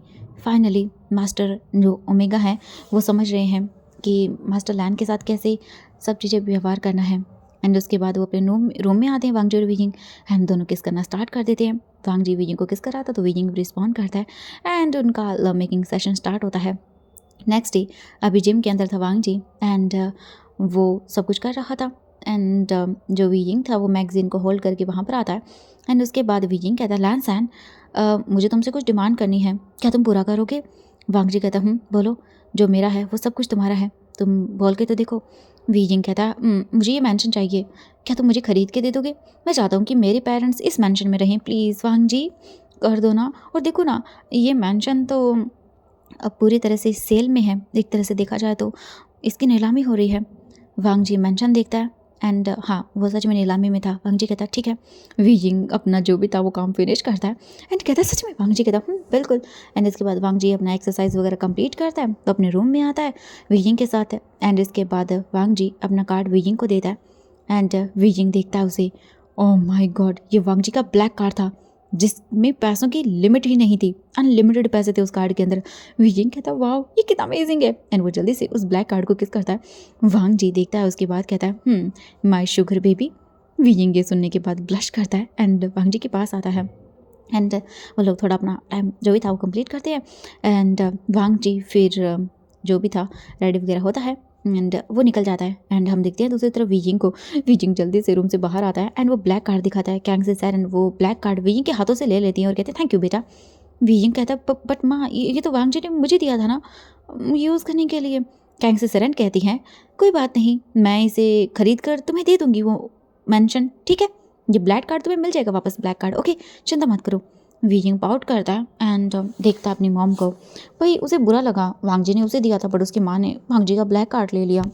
एंड इसके बाद कुछ दिन बीत जाते हैं। हम देखते हैं कुछ दिनों के बाद कैंग से सैरन जो है ना उस ऑक्शन में जाती है एंड वो मैंशन खरीद लेती है एंड उसकी प्राइस काफ़ी हाई थी तो वो सब कुछ कहती है बट कैसे भी वो बिजली वांगजी का पैसा यूज़ कर रही थी, कितना भी पैसा क्यों ना लगे वांगजी का सारा उड़ाती हैं वो। और उसका ब्लैक कार्ड के अंदर कोई लिमिट भी नहीं थी तो ऑब्वियसली वो उस मैंशन को खरीद ही लेती हैं बहुत हाई अमाउंट पर एंड उनके चेहरे पर विक्ट्री वाली स्माइल थी। सीसी भी काफ़ी अच्छी थी एंड कैंग से सैरन उसे ब्लैक कार्ड दिखाती है। सीसी ब्लैक कार्ड को पकड़ती है एंड उसके बाद कहती है इसमें अनलिमिटेड मनी है, ये वांगजी ने तुम्हें दे दिया, कैसे?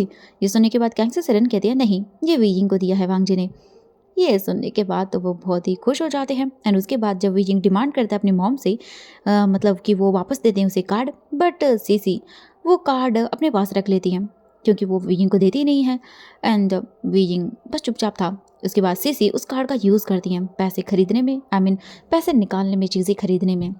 ऐसे ही करके टाइम बीतता है। अब नाइट होती है। नाइट को वांगजी जब घर आता है वो वियिंग को देखता है और उसके बाद कहता है वियिंग तुम क्या उस ब्लैक कार्ड का यूज़ कर रहे हो? ये सुनने के बाद वियिंग कहता हाँ नहीं अभी वो मेरे पास नहीं है, अभी तो वो आंटी के पास है आपका ब्लैक कार्ड। ये सुनने के बाद वांगजी वियिंग के शोल्डर को पकड़ता है एंड उसके बाद कहता है तुम्हारा मतलब है मेरी स्टेप मॉम के पास वो कार्ड है? एंड वांगजी इस वक्त सीरियस वॉइस में था। वियिंग कल्प करता अपने सिर को हाँ में हिलाता है। वांगजी कहता है मैंने वो कार्ड तुम्हें दिया था। वियिंग कहता है वो तो तुम्हारी मॉम है ना, वो क्यों यूज़ नहीं कर सकती है? ये सुनने के बाद वांगजी कहता है वियिंग वो कार्ड बिल्कुल भी नहीं, मैंने वो कार्ड उनके यूज़ के लिए नहीं रखा था, वो तुम्हारे यूज़ के लिए था। मैंने वो ट्रस्ट करके तुम्हें दिया था बट तुमने मेरा ट्रस्ट तोड़ दिया है। वो उस कार्ड का मिसयूज़ कर रही हैं। वीजिंग कहता है आई एम सॉरी, मुझे नहीं पता था, मैं वापस ले लूँगा। वो मुझसे बड़ी हैं, मुझे लगा कि वो रिस्पेक्टफुल नहीं होगा अगर मैं उनसे बोलूँगा कि नहीं नहीं मुझे दे दो। वांग जी वीजिंग को देखकर शाय करता है और अपना सिर ना में हिलाता है और कहता है सच में, हाँ कोई बात नहीं, मैं अपनी तरफ से कुछ कर लूँगा। वीजिंग स्माइल करता है एंड देखता है अपने अल्फा को। भाई अब वो क्या ही करे। वीजिंग काफ़ी टेंस हो गया था एंड वांग जी भी मतलब काफ़ी ज़्यादा बोल सकते हैं सोच रहा था, क्योंकि वांग जी के बहुत पैसे इस टाइम पे लग गए थे। भाई उसमें भले ही अनलिमिटेड पैसा था बट ऐसे ही थोड़े ना खर्च करने के लिए, एंड वो भी वांग जी अगर वीजिंग यूज़ करता तो कोई बात नहीं, बट उसकी स्टेप मॉम बिल्कुल भी नहीं। वांग जी देखता है बहुत ही टेंस था। वीजिंग पास आता है एंड उसके बाद कहता है लगता है तुम परेशान हो, कोई बात नहीं तुम रिलैक्स करो। एंड वो उसके चीक्स पे किस करता है, फिर उसके लिप्स पे। वीजिंग एंड वांग जी फिर इसके बाद अपना स्टार्ट कर देते हैं एवरीडे मीन्स एवरीडे। वीजिंग कैसे करके वांग जी को मना लेता है। नेक्स्ट डे वांग जी ऑफिस जाता है एंड वो इस बार वीजिंग को उसकी पेंटिंग क्लासेस भी छोड़ता है। एंड इसके बाद जो सीसी थी वो लैनी की फ़ोटो के सामने खड़ी हुई थी एंड अब वो उसे घूर घूर के देख रही थी। एंड उसके बाद कहती है अब मुझे इस फ़ोटो के साथ कुछ करना है, तुम अब यहाँ पे नहीं रहोगी क्योंकि मैं तुम्हें देखना ही नहीं चाहती हूँ, इनफ। एंड उसके बाद लूसी कहती है मॉम आप इस फ़ोटो को क्यों हटा रही हैं, क्योंकि जो सीसी थी वो लैनी की जो फ़ोटो थी बड़ी सारी वहाँ फ्रेम लगा हुआ था उसे रिमूव कर रही थी। तभी उनकी बेटी जो लूसी थी वो आती है और कहती है मॉम ये आप क्या कर रही हैं, आप उनकी फ़ोटो को क्यों हटा रही हैं।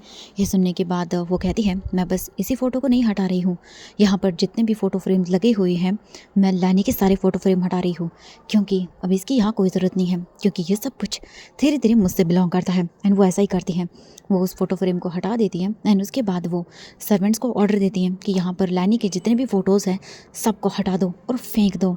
जो सर्वेंट्स थे वो हेजिटेट करते हैं उन फ़ोटोज़ को हटाने में, बट बाद में वो पैसे देती हैं एंड वो हटा देते हैं उन फ़ोटोज़ को।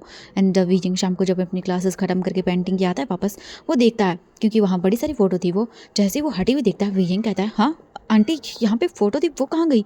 इसके बाद सीसी कहती है ओह वो फ़ोटो वो मैंने हटवा दी। विजयन कहता है पर वो तो वांग जी की मॉम थी ना, आपने उनकी फ़ोटो को क्यों हटवा दिया। वो ये तो वो कहती हैं विजयन मेरी तरफ देखो, वो मर चुकी हैं एंड मैं हूँ तुम्हारी मदर इन लॉ, वो कोई मैटर नहीं करती है, एक बात अपने दिमाग में डाल लो ओके।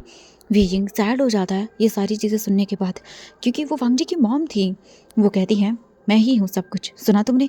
विजयन बस चुप था। इसके बाद वो कहती है वांग जी तुम्हें बहुत प्यार करता है, वो जो तुम कहोगे वो वही करेगा। एंड अब सुनो, मैं जो कहूँगी तुम वो कह देना वांग जी से, इसके बाद कुछ नहीं होगा, मुझे पता है तुम वांग जी को हैंडल कर लोगे, यू नो ना तुम सब कुछ कर सकते हो वांग जी को हैंडल भी। वीजिंग हमें सिर हिलाता है एंड उसके बाद वो बताती हैं नाइट का टाइम हो जाता है। वीजिंग आज भी वांग जी का वेट करता है डिनर करने के लिए। वांग जी आता है एंड फ्रेश वगैरह होके जैसे वो बाहर आता है वीजिंग वांग जी को दिखता है एंड उसके बाद वो बैठ जाता है।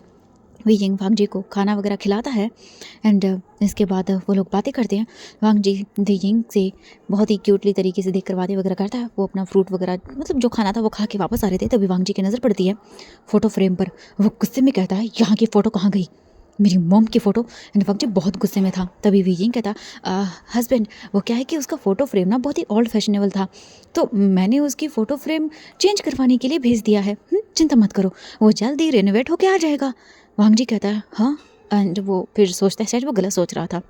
वो फिर डीप ब्रीथ लेता और उसके बाद वीजिंग को देखता है, उसके हाथों को पकड़ता और कहता वीजिंग तुम्हें ये अकेले करने की क्या ज़रूरत थी, तुम बोल देते किसी को, हाँ तुम थक गए होंगे ना। वीजिंग कहता अरे कोई बात नहीं अल्फा छोड़ दो। एंड इसके बाद वो लोग चले जाते हैं वहाँ से। वांग जी और वीजिंग अंदर आते हैं। वीजिंग वांग जी को देखता है और उसके बाद कहता हस्बैंड क्या मैं कल तुम्हारे साथ कंपनी आ सकता हूँ, प्लीज़ ना मुझे देखना है प्लीज़। एंड वांग जी फिर वीजिंग को अग्री कर जाता है एंड कहता है ठीक है तुम आ सकते हो। हम देखते हैं यहाँ से नेक्स्ट डे वांग जी वीजिंग को अपने साथ कंपनी लेकर जाता है, सबको वीजिंग से मिलवाता है एंड वीजिंग सॉन्गलैंड से मिलता है जो कि वांग जी का असिस्टेंट था, सिक्योरिटी मतलब वही संभालता था। एंड वो दोनों बात करते हैं। वांग जी अपना ऑफिस का वर्क करता है एंड जब उसे फ्री टाइम होता है तब वो कॉफ़ी वगैरह ऑर्डर करता है। वांग जी स्नैक्स वगैरह नहीं खाता था तो वो कॉफ़ी पीता है जस्ट। एंड इसके बाद हम वीजिंग को देखते हैं।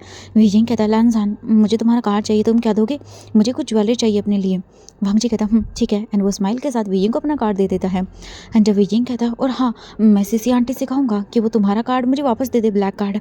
वांग जी कहता एंड वो भूल ही गया था उस ब्लैक कार्ड के बारे में। एंड एवरी टाइम जब भी सीसी ने मनी को यूज़ किया था उस ब्लैक कार्ड से, वांग जी को नोटिफिकेशन आया था। एंड वांग जी जब चेक करता है वो शॉक रह जाता है, क्योंकि जो सीसी ने मनी यूज़ की थी वांग जी के ब्लैक कार्ड से, वो थोड़ी बहुत मनी नहीं थी, बहुत ज़्यादा अमाउंट में थी। अगर ऐसे ही चलता रहा तो वांग जी तो कंगाल हो जाएगा भाई। सच में उस सीसी ने तो वांग जी के कार्ड का बहुत गलत यूज़ किया है। उसे आइडिया भी नहीं था इतनी अमाउंट में पैसे निकाले गए हैं। बट वी यिंग वांग जी के क्लोज आता है, चिक्स पे किस करता है, एंड इसके बाद उसकी नॉक पे नोज़ वगैरह पे किसिंग वगैरह करके वो वहाँ से चला जाता है। एंड वो लोग गार्डन में थोड़ा टाइम वगैरह स्पेंड करते हैं। उसके बाद जो वांग जी और वी यिंग थे वो कैबिन में आते हैं। एंड वो ड्रॉवर वगैरह शील्ड वगैरह ओपन करता है, फाइल वगैरह चेक करता है, क्योंकि जो सीसी थी उसने वी यिंग से कहा था वांग जी की कुछ फाइल्स लाने के लिए। अगर वो उसके फाइल ऑफिस में नहीं है, कमरे में नहीं है, तो वो ऑफिस में मिलेंगी। एंड वी यिंग तुम प्लीज़ मुझे वो फाइल ला के दे दो, क्योंकि वांग जी तो मुझे वो काफ़ी फाइल देगा नहीं। एंड वी यिंग ने जब वांग जी से बात वगैरह की तो उसे समझ आ गया कि वांग जी उस पर ट्रस्ट कर रहा है। तो अभी वी यिंग उसके ट्रस्ट को तोड़ रहा था। उसके ऑफिस में आकर उसके डेस्क वगैरह में वो फाइल चेक कर रहा था, और इस टाइम पर वांग जी ऑफिस में नहीं था, जिस वजह से वी यिंग फाइल वगैरह चेक करता है एंड उसे मिल जाता है। वी यिंग वो फाइल लेता है एंड उसे हाइड करता है।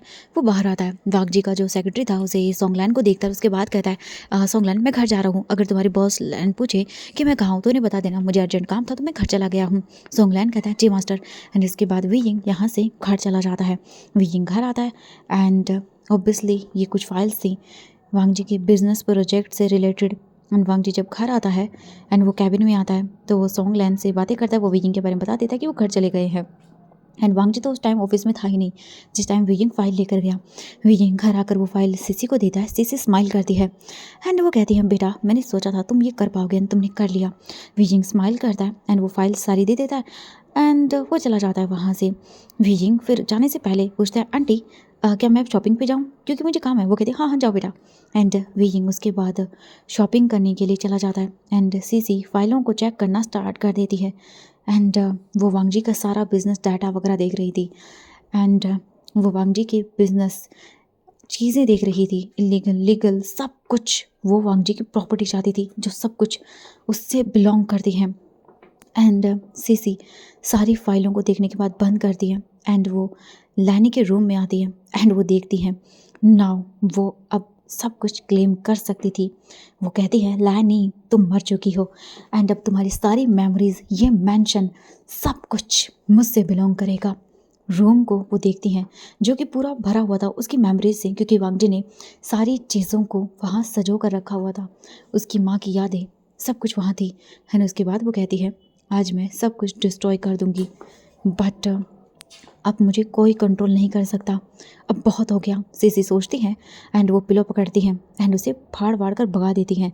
एंड वो बेड देखती हैं, उसे भी पूरा एकदम अस्त व्यस्त कर देती है। एंड कुछ टाइम के बाद पूरा रूम आग की लपटों में जल रहा था एंड वो बाहर आ चुकी थी। गार्ड्स जब रूम को देखते हैं तो वो भागते हैं एंड वो आग को बुझाने की कोशिश करते हैं। सब कुछ टेंस थे क्योंकि अब बहुत बुरा होगा। जो बोल सकती यानली थी वो तुरंत ही फायर ब्रिगेड टीम को बुलाती है। वहाँ पे कुछ लोग आते हैं, आग वगैरह बुझाने की कोशिश करते हैं। एंड ऑन दैट टाइम जो यानली थी वो तुरंत ही वांग जी को कॉल करती है, लैन सिटन को। लैन सिटन फ़ोन पिक करते हैं एंड जो यानली थी वो कहती है मिस्टर लैन आपका ब्रदर, उसे आपकी ज़रूरत है। यानली बस डरते हुए कह देती है। लैन सिटन कहता है क्या हुआ है। एंड उसके बाद नाउ कुछ टाइम से जो भी लैनी की चीज़ों के साथ हो रहा था एंड कैसे उनका रूम जलाया गया, कैसे उसकी मेमोरीज जलाई गई मैडम लैन की, वो सब कुछ जिस तरह से रूम जलाया गया सब कुछ मतलब एकदम बता देती हैं। एंड सारी चीज़ें बताने के बाद लैन सेशन कहता है मैं आ रहा हूँ, वांग जी को फायर के बारे में इन्फॉर्म करो। एंड वो फ़ोन कट कर देते हैं। नाउ यानली वांग जी को इन्फॉर्म करती है एंड वांग जी तुरंत अपना सारा काम छोड़कर रिस्पॉन्सिबिलिटी सोंगलैन पर डालकर वो भागते हुए घर आता है। एंड हम देखते हैं वी यिंग को, वो भी घर आता है एंड शॉपिंग वगैरह करके जैसे वो घर आया उसने देखा ओह माय गॉड, उसके फेस पर स्माइलिंग मतलब थी चीज़ें। एंड फिंगर्स में रिंग थी, नेकलेस था, काफ़ी हैवी उसने चीज़ें पहनी हुई थी गले के अंदर, वही सोने चांदी जो भी था। एंड वी यिंग घर आता है एंड उसके बाद आते ही कहता है लैंजैन। एंड वो देखता है वांग जी टेंस काउच पर बैठा हुआ था। वी यिंग के हाथों में शॉपिंग बैग थी, वो सर्वेंट को देता है। वी यिंग आने के बाद वो सारी चीज़ें रूम में रखता है एंड उसके बाद वांग जी के पास आता है और उसके क्लोजली देखता है एंड वो रूम को देखता है जो कि जल चुका था, चीज़ें सारी की सारी जल गई थी। विजिंग कहता है ये कैसे हुआ? वांग जी देखता है और कहता है मेरी स्टेप मॉम ने किया। एंड सिशी वहाँ पर आती है। सडनली सुशे भी आता है एंड लूसी भी आती है, जिनके फेस पर विक्ट्री स्माइल थी। सिसी कहती है मैंने सोचा कि इस कमरे में सारी यूजलेस चीज़ें हैं तो मैंने उन सबको जला दिया। वांग जी गुस्से में खड़ा हो जाता है एंड उसके बाद वो गुस्से में अपने बाहर आ जाता है एंड वो कहता है आपकी हिम्मत कैसे हुई ये सारी चीज़ें करने की? आपने सब कुछ खराब कर दिया, सब तबाह कर दिया। आप क्यों हमारी लाइफ में आई? ये सुनने के बाद वांग जी बहुत गुस्से में था एंड वो फर्स्ट टाइम वी यिंग को देखता है, अपने अल्फा को। वी यिंग देख रहा था वांग जी को इतना गुस्से में, पहली बार वांग जी कितना गुस्से में था, जिसे देखने के बाद तो वी यिंग भी कांप उठता है एंड उसके फेरोमोन्स कितने सफोकेटिंग थे सबके लिए। वी यिंग भी उनसे सफ़र कर रहा था। वांग जी का डोमिनेटिंग जो फेरोमोन्स थे पूरे फैल चुके थे एंड वी यिंग कहता लैंसन गुस्सा मत करो प्लीज़। एंड वो वांग जी का हाथ पकड़ता है but Wang ji calm down नहीं होता। वो कैसे भूल सकता है उसका फादर, उसने प्रॉमिस किया था कि ये सब कभी नहीं होगा, ये नहीं हो सकता। एंड वो बस देख रहा था। तभी सीसी कहती है वांग जी भूलो मत, तुमने तुम्हारे बाबा से प्रॉमिस किया था तुम हम सब का ध्यान रखोगी, केयर करोगी। हाँ, तुम सुशी और लूसी का भी ध्यान रखोगी एंड तुम अब ऐसा नहीं कर सकती हो वांग जी। तुम हम पे कोई एक्शन नहीं लोगे, तुम्हें पता है ना? हाँ, मैं तुम्हारी मॉम हूँ, सीसी कहती है। वांग जी गुस्से में कहता है तुम मेरी मॉम नहीं हो, नो। एंड वो बस देखने लगता है, उसकी आइज़ वेट हो जाती हैं। वांग जी अपनी फेरोमोन्स को कंट्रोल करता है। सीसी के वर्ड्स उसे इफेक्ट कर रहे थे एंड वो कहती है यस यही रीज़न तो था। वो साइलेंट था हर टाइम पर क्योंकि उसने प्रॉमिस किया था अपने फादर से कि वो हमेशा सीसी का एंड सुशी का और लूसी का ध्यान रखेगा। वांग जी वहीं काउच पर बैठ जाता है, अपना सर पकड़ लेता है। वी यिंग अपनी आंटी को देख रहा था एंड उसके बाद वो अपने अल्फा को देखता है। कुछ टाइम के बाद लैन सिजन मैंशन आते हैं एंड वो बहुत गुस्सा थे। वो वी यिंग को देखते हैं एंड उन्हें वी यिंग बिल्कुल पसंद नहीं आता। वो आते हैं और कहते हैं वांग जी। सिजन देख रहे थे अपने भाई को। वांग जी जैसे लैन सिजन को देखता है वो कहता है कका एंड लैन सिजन तुरंत ही वांग जी को पकड़ते हैं और उसे रूम में लेकर आते हैं। वो रूम को बंद करते हैं और वो कहते हैं वांग जी अपने भाई को देखता है एंड वो दोनों बहुत ही ज़्यादा अभी इन सारी चीज़ों से थक गए थे। वांग जी अपने भाई को हक करता है एंड अब उसे पीस चाहिए था, वो थक गया था इस डेली ड्रामा से। लैन सिजन कहते हैं वांग जी मैं समझ सकता हूँ तुम इस वक्त किस सिचुएशन में हो एंड वांग जी भूल जाओ उस प्रॉमिस को जो तुमने बाबा से किया था एंड इस टॉक्सिक फैमिली से बाहर निकल जाओ वांग जी। वांग जी कहते हाँ आपने सही कहा गगा, मैं भी अब अकेले रहने के बारे में सोच रहा हूँ। इसके बाद लैन सेजन कहते वांग जी मुझे लगता है वी यिंग भी इन सारी चीज़ों में मिला हुआ है, वो बस इनोसेंट बनने का प्रिटेंड करता है। वांग जी उससे दूर रहो, वो तुम्हें धोखा दे रहा है। वांग जी कहता है गग्गा ऐसा नहीं है, वी यिंग मुझसे प्यार करता है और मैं उससे।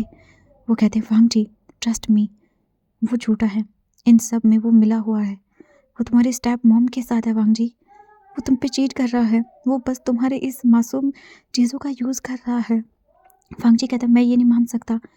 लैन सेजन कहते ओके ठीक है, अब मैं देखता हूँ वी यिंग तुमसे सच में प्यार करता है या नहीं।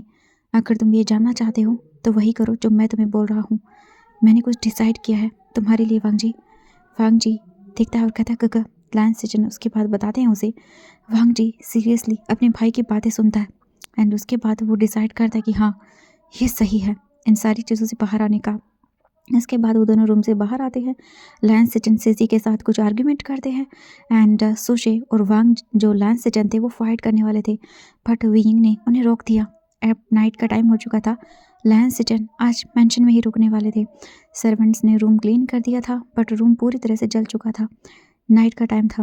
वांग जी एंड वी यिंग अपने रूम में थे एंड लैन वांग जी सोच रहा था बहुत सारी चीज़ों के बारे में बट अभी इस वक्त वी यिंग भी उसे बिल्कुल भी परेशान नहीं करता क्योंकि वो भी जानता था कि अभी वांग जी बहुत सारी चीज़ों से गुजर रहा है क्योंकि उसकी मॉम की चीज़ें जल जाना बहुत बुरा था क्योंकि जो रूम था पूरा जल गया था। उसकी मॉम की बहुत सारी यादें थी जो जल चुकी थी एंड वांग जी बहुत दुखी था। वो लोग रात को कोई बातें नहीं करते एंड वांग जी और वी यिंग क्लोज भी नहीं आते। नेक्स्ट डे होता है, वांग जी उठता है एंड वो बाहर आता है। जैसे ही वो आता है वो देखता है सीसी के हाथों में वांग जी की कुछ इम्पोर्टेंट ऑफिस की फाइल्स थी, मीटिंग्स, प्रोजेक्ट से रिलेटेड डिटेल्स, सब कुछ था। वांग जी कहता है ये फाइल्स मेरी हैं। ये सुनने के बाद सीसी कहती है वांग जी मैं तुम्हारी मॉम हूँ एंड मेरा आइडिया अच्छा है, वैसे तो मैं चाहती हूँ ये मैं देखूँ क्योंकि मैं देख सकती हूँ, है ना, कंपनी से रिलेटेड सारी चीज़ें, क्योंकि ये तो मेरा हक है वांग जी तुम्हारी मॉम होने के नाते। वांग जी कहता है आई एम सॉरी बट ये फाइल्स मेरी हैं, मुझे फाइल्स चाहिए, मुझे वापस दीजिए। एंड इस वक्त वांग जी की वॉइस कॉल्ड थी। वी यिंग कहता है लैंसन उन्हें देखने दो ना फाइल्स। वांग जी देखता है। सीसी कहती है लेट मी सी, मुझे भी तो देखने दो, कल वी यिंग मेरे लिए ये फाइल लेकर आया था, उसने मेरी बहुत हेल्प की वांग जी। ये सुनने के बाद वांग जी अपने हाथों की मुट्ठियाँ बंद कर लेता है। फर्स्ट वो वी यिंग को देखता है साइड आइज से, एंड इसके बाद वी यिंग तो बस तो मज़े से अपने मैंगो जूस को पी रहा था एंड वो अवॉइड करता है वांग जी की उन आँखों को। वांग जी बस चुपचाप आता है एंड हाँ, अब उसे वही चीज़ सही लगती है जो कि वो सोच रहा था। वांग जी के पास एक ही तरीका था इन सारी चीज़ों से बाहर आने का। वांग जी कार कीज उठाता है एंड बिना किसी को बताए वहाँ से चला जाता है। एंड हम देखते हैं लगभग 3 घंटे के बाद पुलिस घर आती है एंड फैमिली मेम्बर्स एक दूसरे को देखते हैं एंड कंफ्यूज थे पुलिस को देखकर।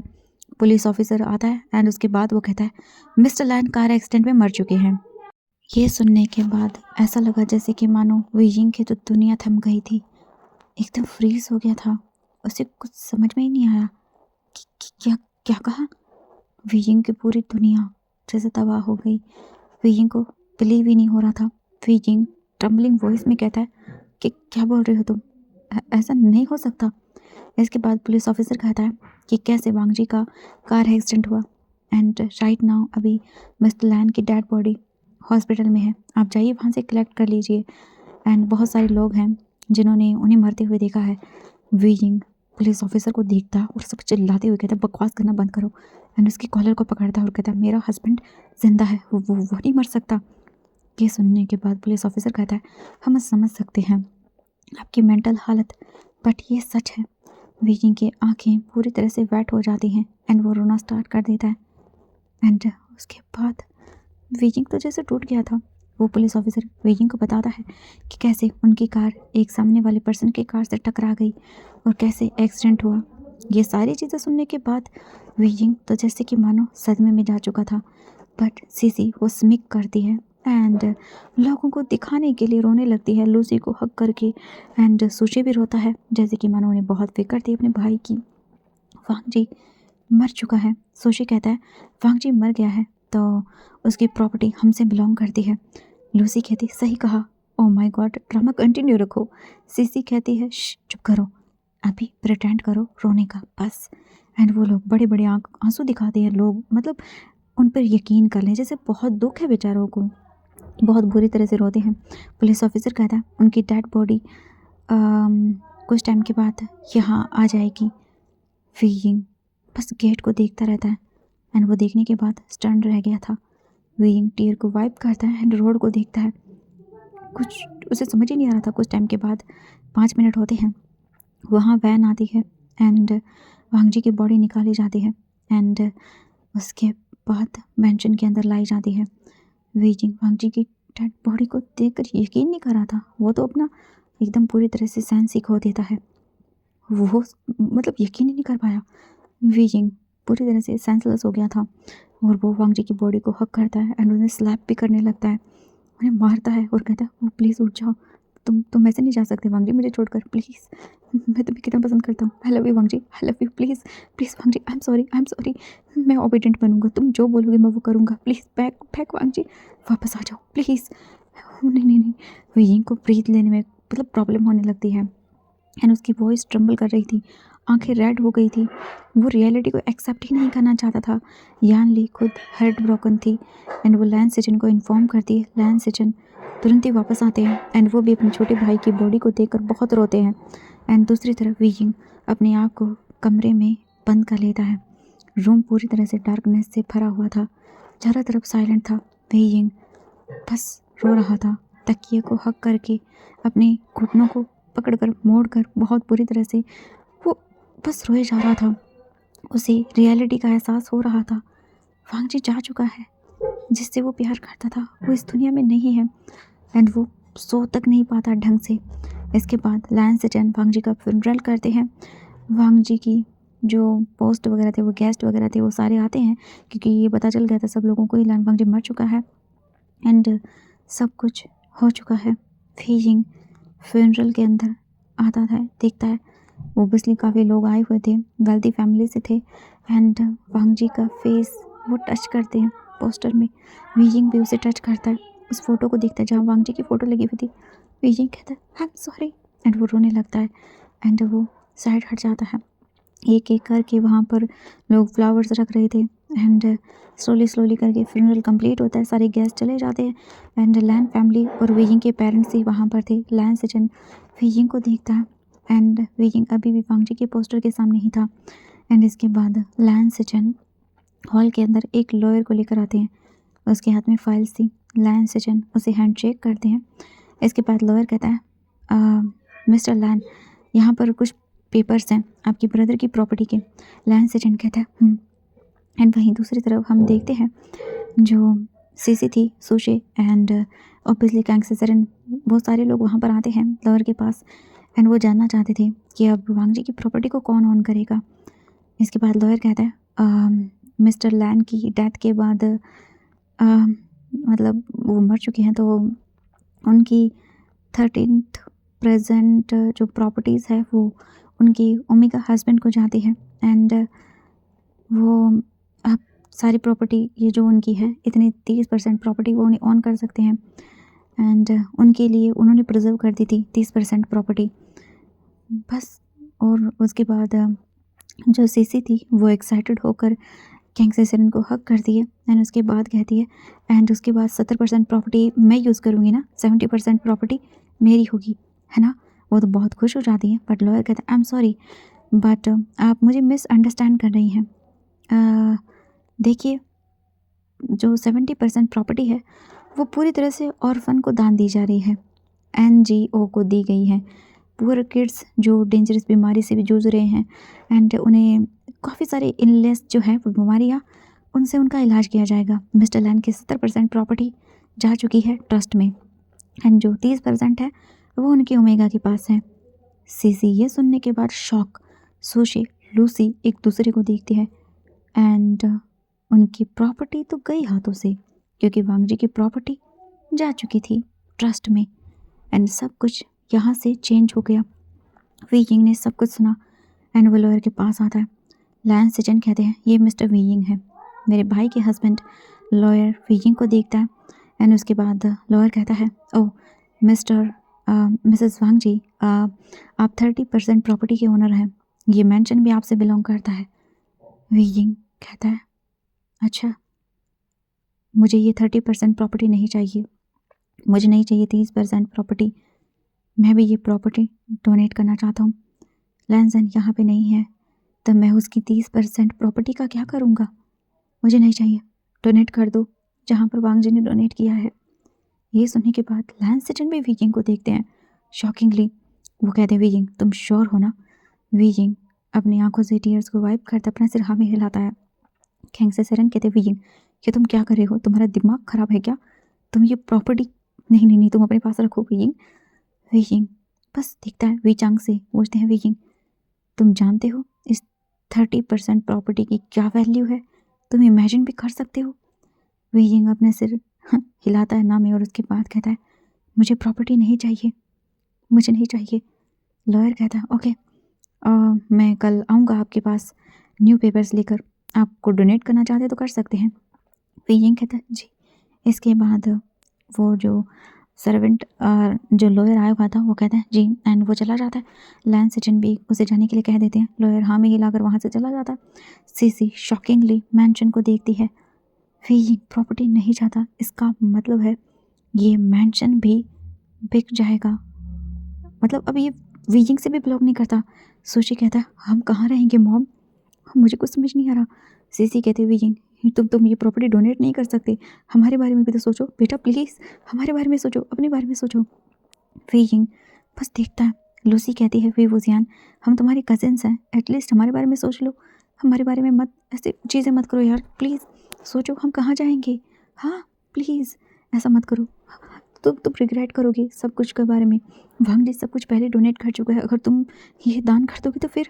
वीजिंग सोचता है कल वो गुस्से में ड्राइव करते हुए निकल गया यहाँ से। वो बहुत गुस्सा में था क्योंकि मैंने उसे धोखा दिया। उसकी डेथ कहीं ना कहीं मेरी वजह से हुई है, मैं उसका रिस्पॉन्सिबल हूँ, मतलब पूरी तरह से मैं ही रिस्पॉन्सिबल हूँ, मैंने उसे डिसअपॉइंट किया। फीजिंग बस सोच रहा था कल वो कैसे गया था गुस्से में गाड़ी की चाबियाँ लेकर, उसी की वजह से हुआ है सब कुछ।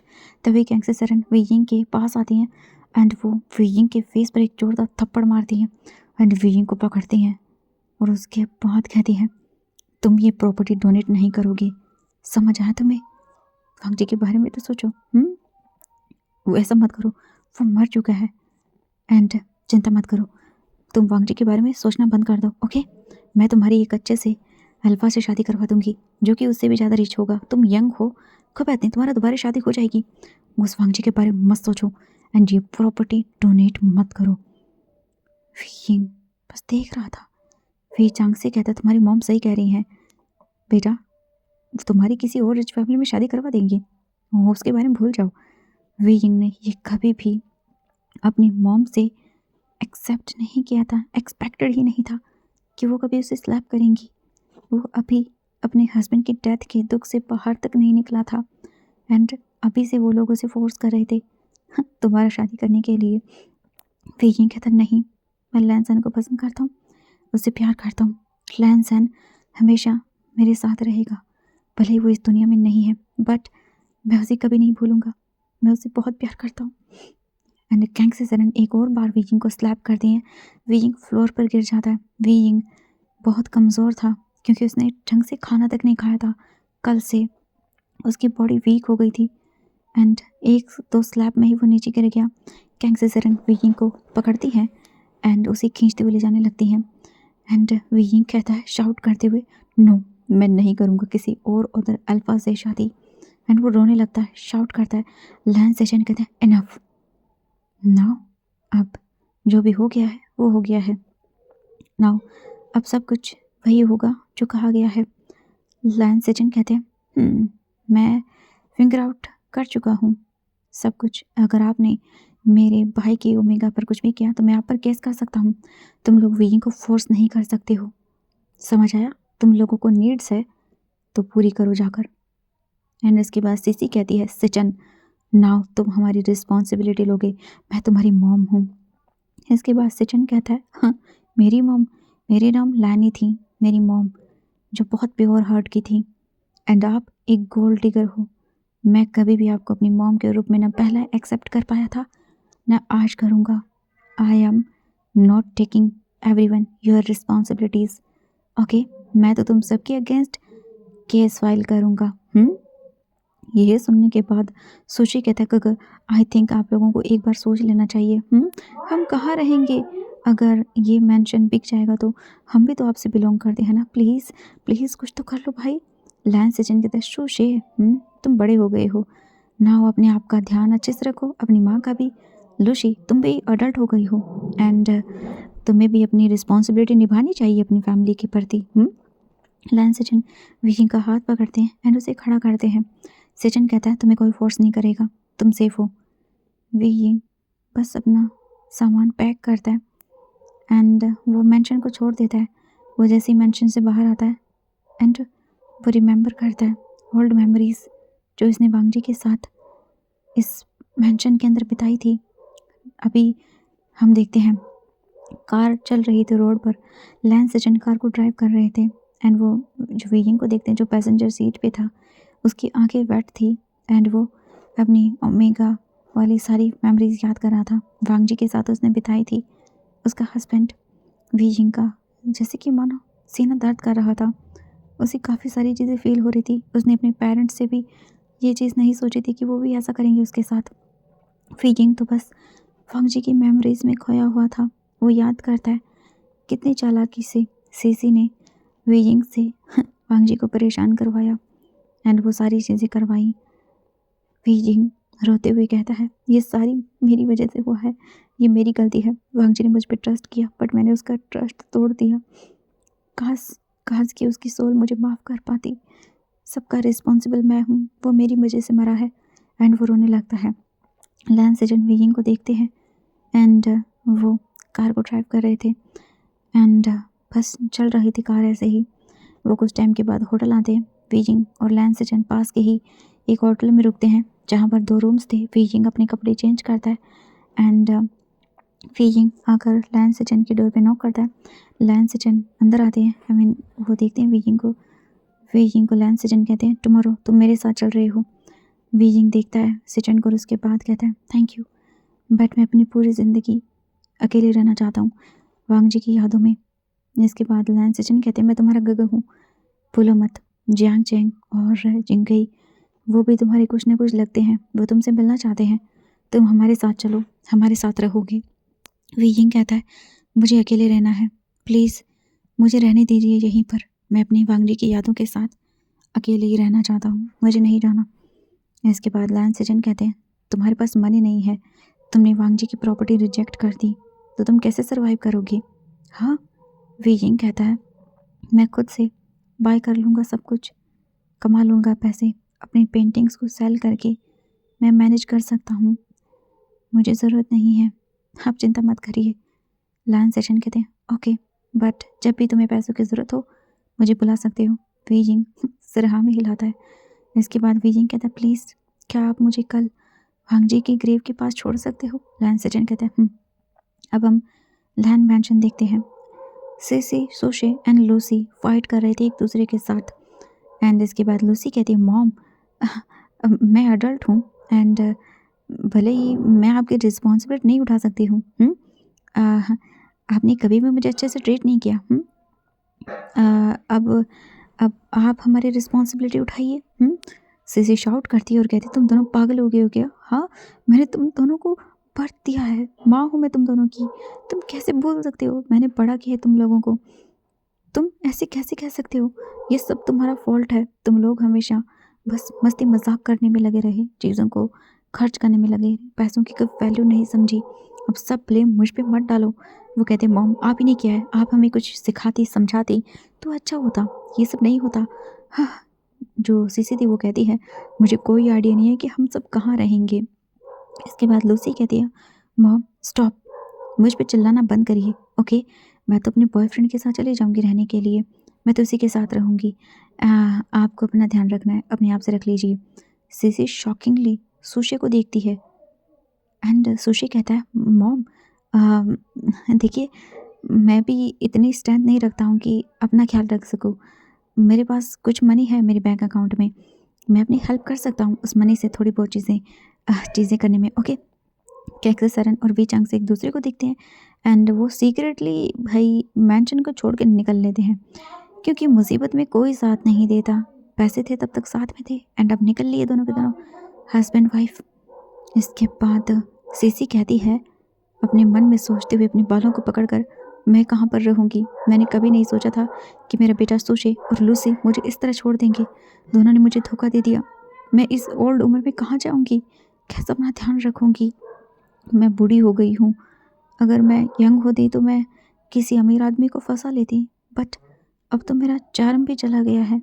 वो अपने बालों को खींच रही थी एंड लूसी इसके बाद अपने बॉयफ्रेंड के यहाँ निकल लेती है सब कुछ छोड़कर एंड उसका बॉयफ्रेंड भाई बाद में उससे ब्रेकअप कर लेता है क्योंकि ओब्वियसली वो भी वांग जी की मनी खर्च करती थी अपने बॉयफ्रेंड पर, बट उसका बॉयफ्रेंड भी उसे अपने हाउस से बाहर निकाल देता है।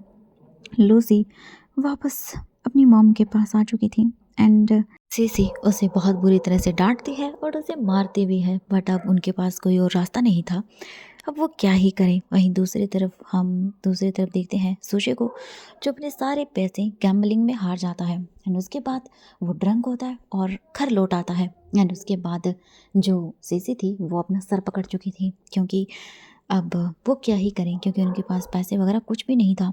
वो कॉल करती हैं कैंग से सैरन को भी चांगसी को, बट वो दोनों भी उसे अवॉइड कर देते हैं। नाउ अब वो अपने बच्चों को देखती हैं, वो अपने बच्चों से प्यार करती थी बट अब वो बिल्कुल भी उनके लिए अच्छा फील नहीं कर रही थी क्योंकि उसके बच्चे उसके लिए मुसीबत बन चुके थे। वो बिल्कुल भी ये सारी चीज़ें पसंद नहीं कर रही थी। उन्हें गुस्सा आ रहा था एंड अब वो शांति से रहना चाहती थी। जो लूसी थी वो भी उसे छोड़ के जाना चाहती थी, बट अब क्या ही करे। एंड अभी तो वो उसी मैंशन में थे, बट नेक्स्ट डे उन्हें घर छोड़ के जाना था। वो कोई एक्सक्यूज़ नहीं बना सकते थे। जो गैंग से सरन थी वो भी उसे बात वगैरह नहीं कर रही थी। तो सीसी को आज सब के बारे में पता चला एंड जो सीसी थी उसे अपने बच्चों से भी अब कोई प्यार व्यार वाला फील नहीं आ रहा था। वो फ्रस्ट्रेट हो चुकी थी। जितना जल्दी हो सके वो अपने बच्चों को छोड़कर भाग जाना चाहती थी अपने माइंड की शांति के लिए। हम देखते हैं सीसी गैंग से सरन से भी कुछ कॉन्टैक्ट करने की कोशिश करती है, बट वो भी उसे अवॉइड कर रही थी। अब पता चल गया था सीसी को कि जब पैसे होते हैं तभी आपके पास लोग होते हैं, पैसे नहीं होते तो सब चले जाते हैं। CC Lucy next day mention को छोड़ देते हैं एंड जो ब्लैक कार्ड उसने वीजिंग के हाथों छीना था वांगजी का, वो भी अब काम नहीं कर रहा था। अब उनके पास कोई पैसे नहीं थे उस अपने आप को सर्वाइव करवाने के लिए या घर खरीदने के लिए।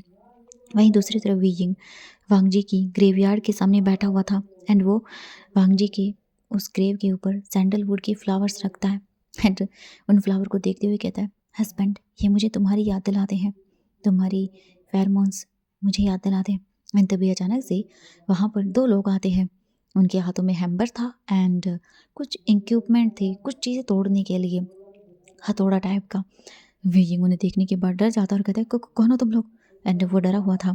तभी एक पर्सन कहता है जो गार्ड था, आप साइड हट जाइए वरना आपको हर्ट होगा, हमें ये ग्रेव तोड़नी है। वीजिंग कहता है, नहीं आप इसे नहीं तोड़ सकते, यही मेरे हस्बैंड की है। ये सुनने के बाद लैंस सिजन कहते हैं, वीजिंग इन्हें मैंने ऑर्डर दिया था ये तोड़ने के लिए। वीजिंग कहता है, पर क्यों? लैंस सिजन कहते हैं, ये सब एक ड्रामा था वीजिंग, एक गेम था एंड जो प्रॉपर्टी थी वो रियल ओनर के पास है एंड नाउ तुम अपने हस्बैंड के पास जा सकते हो। तुमने कुछ भी नहीं खोया है, ओके? तुमने कुछ नहीं खोया। हम सक्सेसफुली वांगजी को उस टॉक्सिक फैमिली से बाहर निकाल पाए हैं। वीजिंग सिचन को देखता डिसबिलीव में, उसे यकीन नहीं हो रहा था। वो कहता है क्या मतलब है? बट तभी सडनली कोई आता है, वीजिंग को हाथ से पकड़कर अपनी तरफ खींचता है एंड इससे पहले कि वीजिंग को समझ पाता वो पर्सन सीधा वीजिंग के लिप्स को कैप्चर करता है एंड उन्हें किस करना स्टार्ट कर देता है।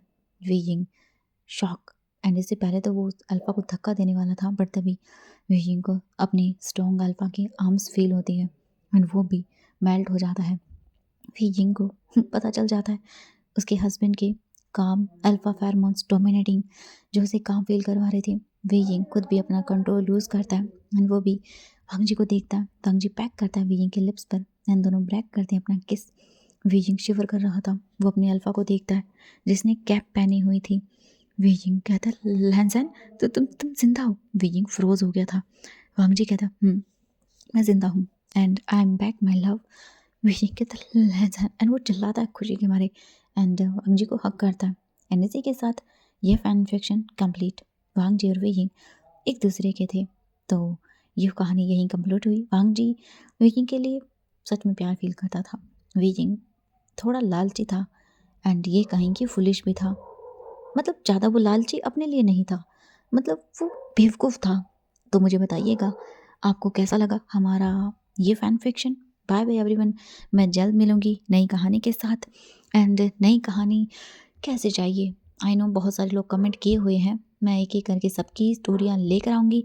मुझे माफ़ कर देना एवरीवन, मैं ज़्यादा नहीं शेयर कर पा रही हूँ कुछ चीज़ें, बट कोशिश कर रही हूँ क्योंकि देखो रिकॉर्डिंग करने के लिए जगह चाहिए आपको, क्योंकि आप फिर कहते हो कि डी आपके बैकग्राउंड से नॉइज़ आती है, तो नॉइज़ आएगी भैया, नॉर्मल फैमिली के अंदर चीज़ें होती रहती है। अब मैं अपना स्टूडियो तो क्रिएट नहीं कर सकती हूँ क्योंकि मेरे पास इतने पैसे नहीं हैं। प्लीज़ एवरीवन अंडरस्टैंड, नॉइज़ आएंगी वीडियो से क्योंकि मुझे एडिटिंग नहीं आती एंड ऊपर से मैं एडिटर रख लूँ उसको 5-10 हज़ार रुपये महीने के दूँ मेरी वीडियो को एडिट करने के, इतना तो मैं कमाती नहीं हूँ जितना मुझे पे करने पड़ जाएंगे।